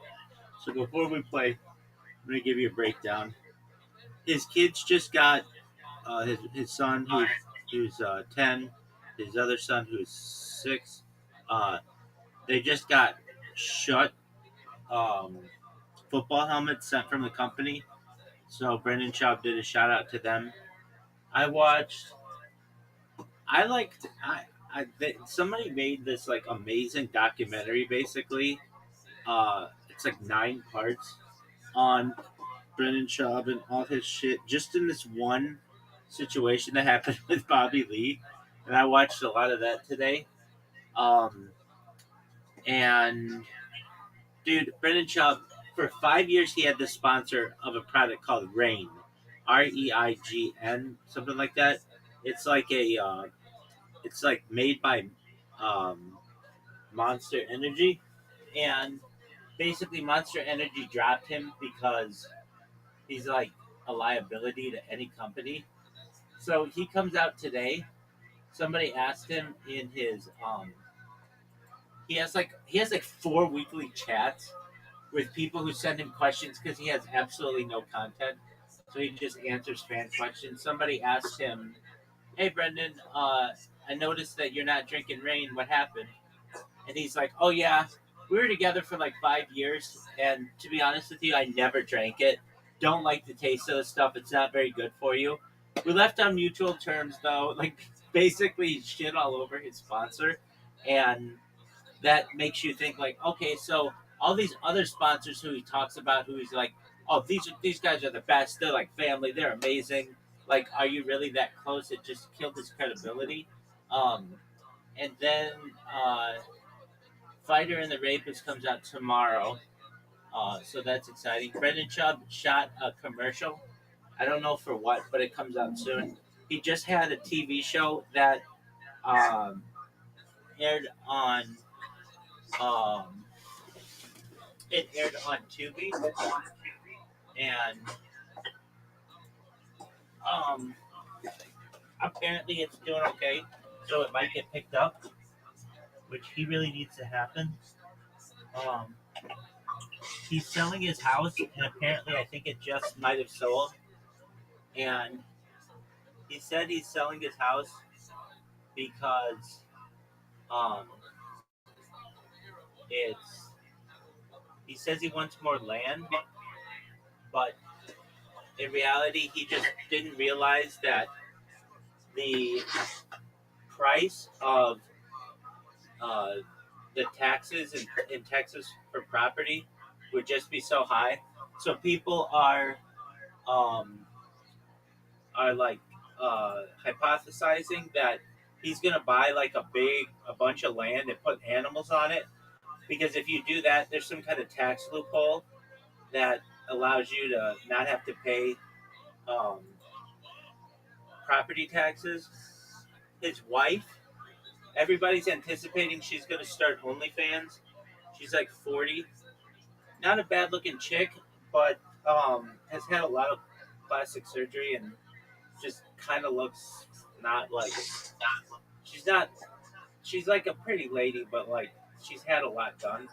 Um, and so what she does, and it's really kind of a sad say. Well, we're gonna play in a second. I just got to get click two more things, and they have to just pop up for me. Um, the Everybody wants her to join OnlyFans. I personally don't. I don't. I don't want her to have to do that. And but if she did, they would make a lot of money for a little bit of time. Okay, so she does Instagram, and she like whenever she's like on Instagram, she posts just like straight up thirst traps, and everybody's like, "Yo, lady, you are a mom of three children, and your kids are just starting to become of the age where they're gonna start using like computers and stuff. You don't want your picture of like your ass or like you in a bikini like all over the internet because your son's friends are going to get a hold of these pictures and be like, dude, your mom's such a whore, kind of a deal. And so there's that. And um, let me think of anything else uh, because there certainly is stuff. Yeah. Um, oh, okay. So when Brendan Schaub lived in LA, his kids went to the same school as um, Kim Kardashian. And so his son was friends with Kim Kardashian and Kanye West's son, Saint. And allegedly, I mean, you can't believe anything that comes out of Brendan Schaub's mouth, but Saint was over at their house, and Brendan was like, this is when Saint was 6 years old, and Saint had a cell phone, and Brendan was like, oh, you can't have that here.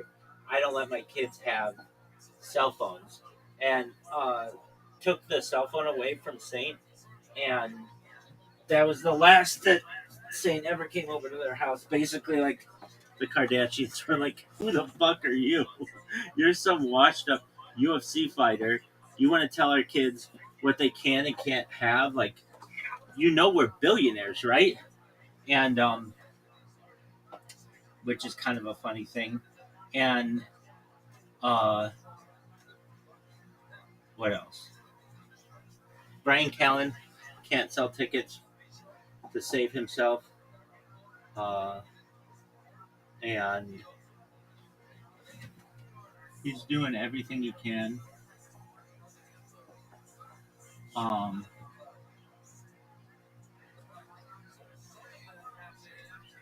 what else? I know you're like, dude, are we gonna play or not? When's your fucking computer gonna restart? It's a great question, dog. Perhaps one of the great questions in the history of humankind.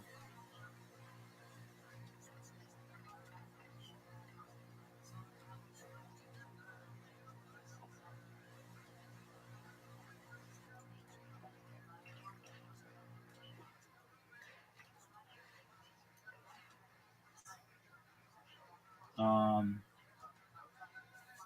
okay. Okay, come on, bitch. Okay, I have one more thing I have to click. And it's loading. Okay. Well, that loads. I'm just gonna adjust one more computer.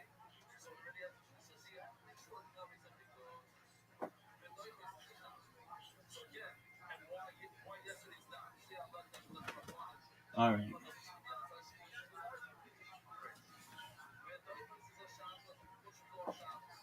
We're looking at an estimated time of starting this bitch at something around approximately 2 minutes. Are you serious? Yeah, dog. Apologies. This is some critical shit. Some of the most important shit of all time.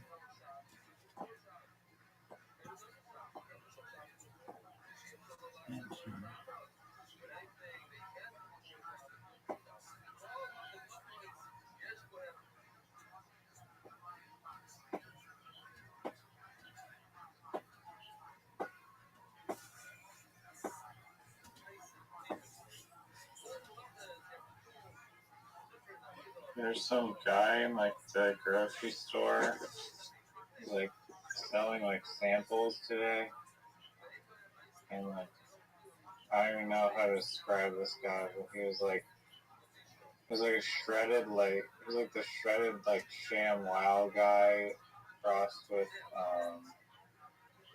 the WWE guy. What's his fucking name?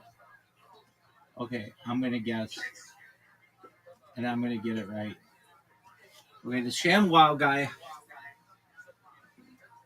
That guy's name Kind of is looks like Vince McMahon. Vince McMahon, and the ShamWow guy's name is Vince as well. Did you know that? Really? Didn't he go to jail too? He got in trouble for preposition of an escort, like hitting an escort or something. But I don't know. I don't think he went to jail. How much do you think he made on ShamWow?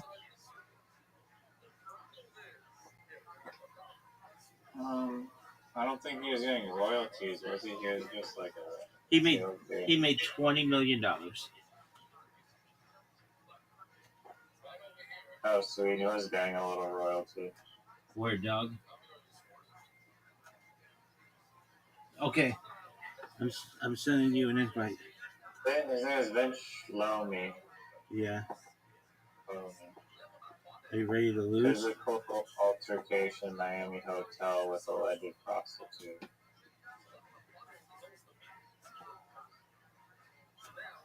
Wow, you have $20 million and you're punching prostitutes in the face. Oh, there's a new episode of Gold Rush tonight. Is that like the Yukon show?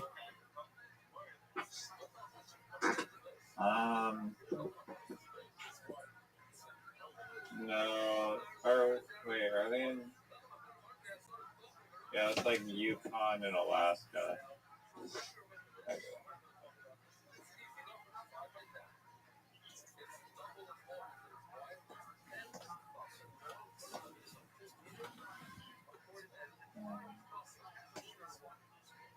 The fuck?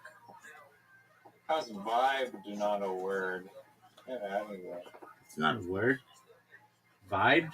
It's like vibe. That's very millennial, dog.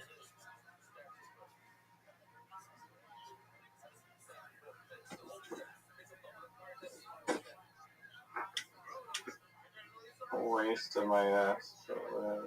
I waste S's like it's casual Tuesday.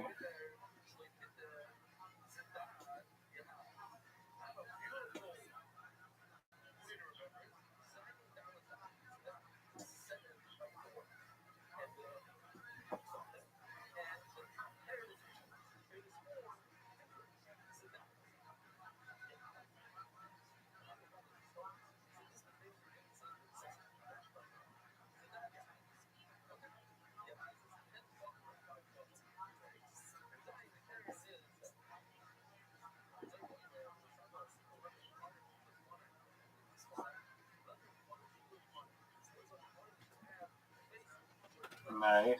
Thanks, big dog.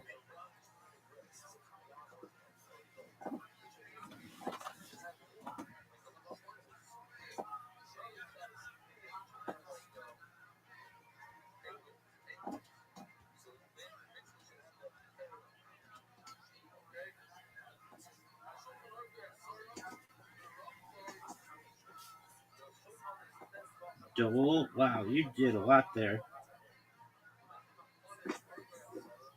Thanks, Joel. Dolly Llama.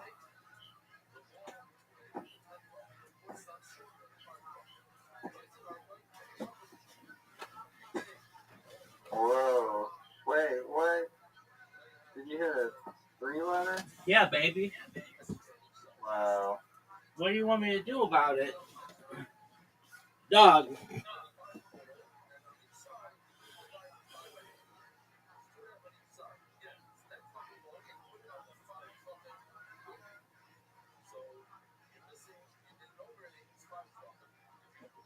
Dude, I'm really impressed that you got Dingo yesterday.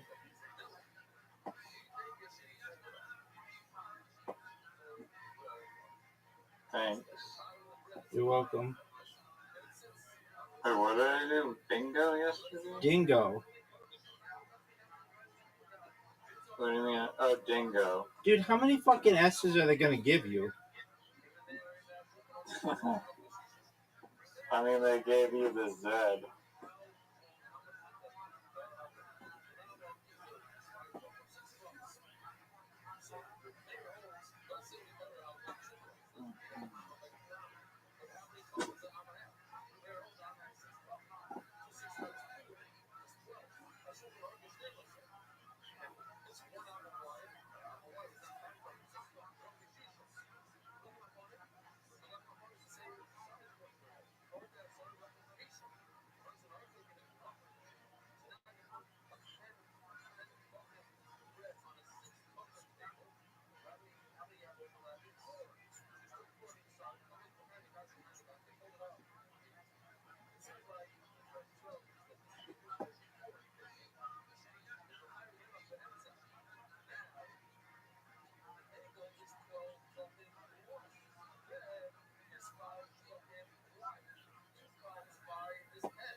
Time's ticking down, big man.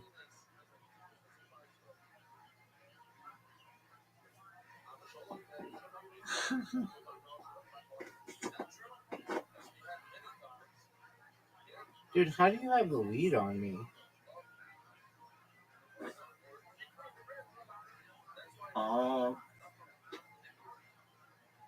And I've gotten a few S's, a few lucky S's.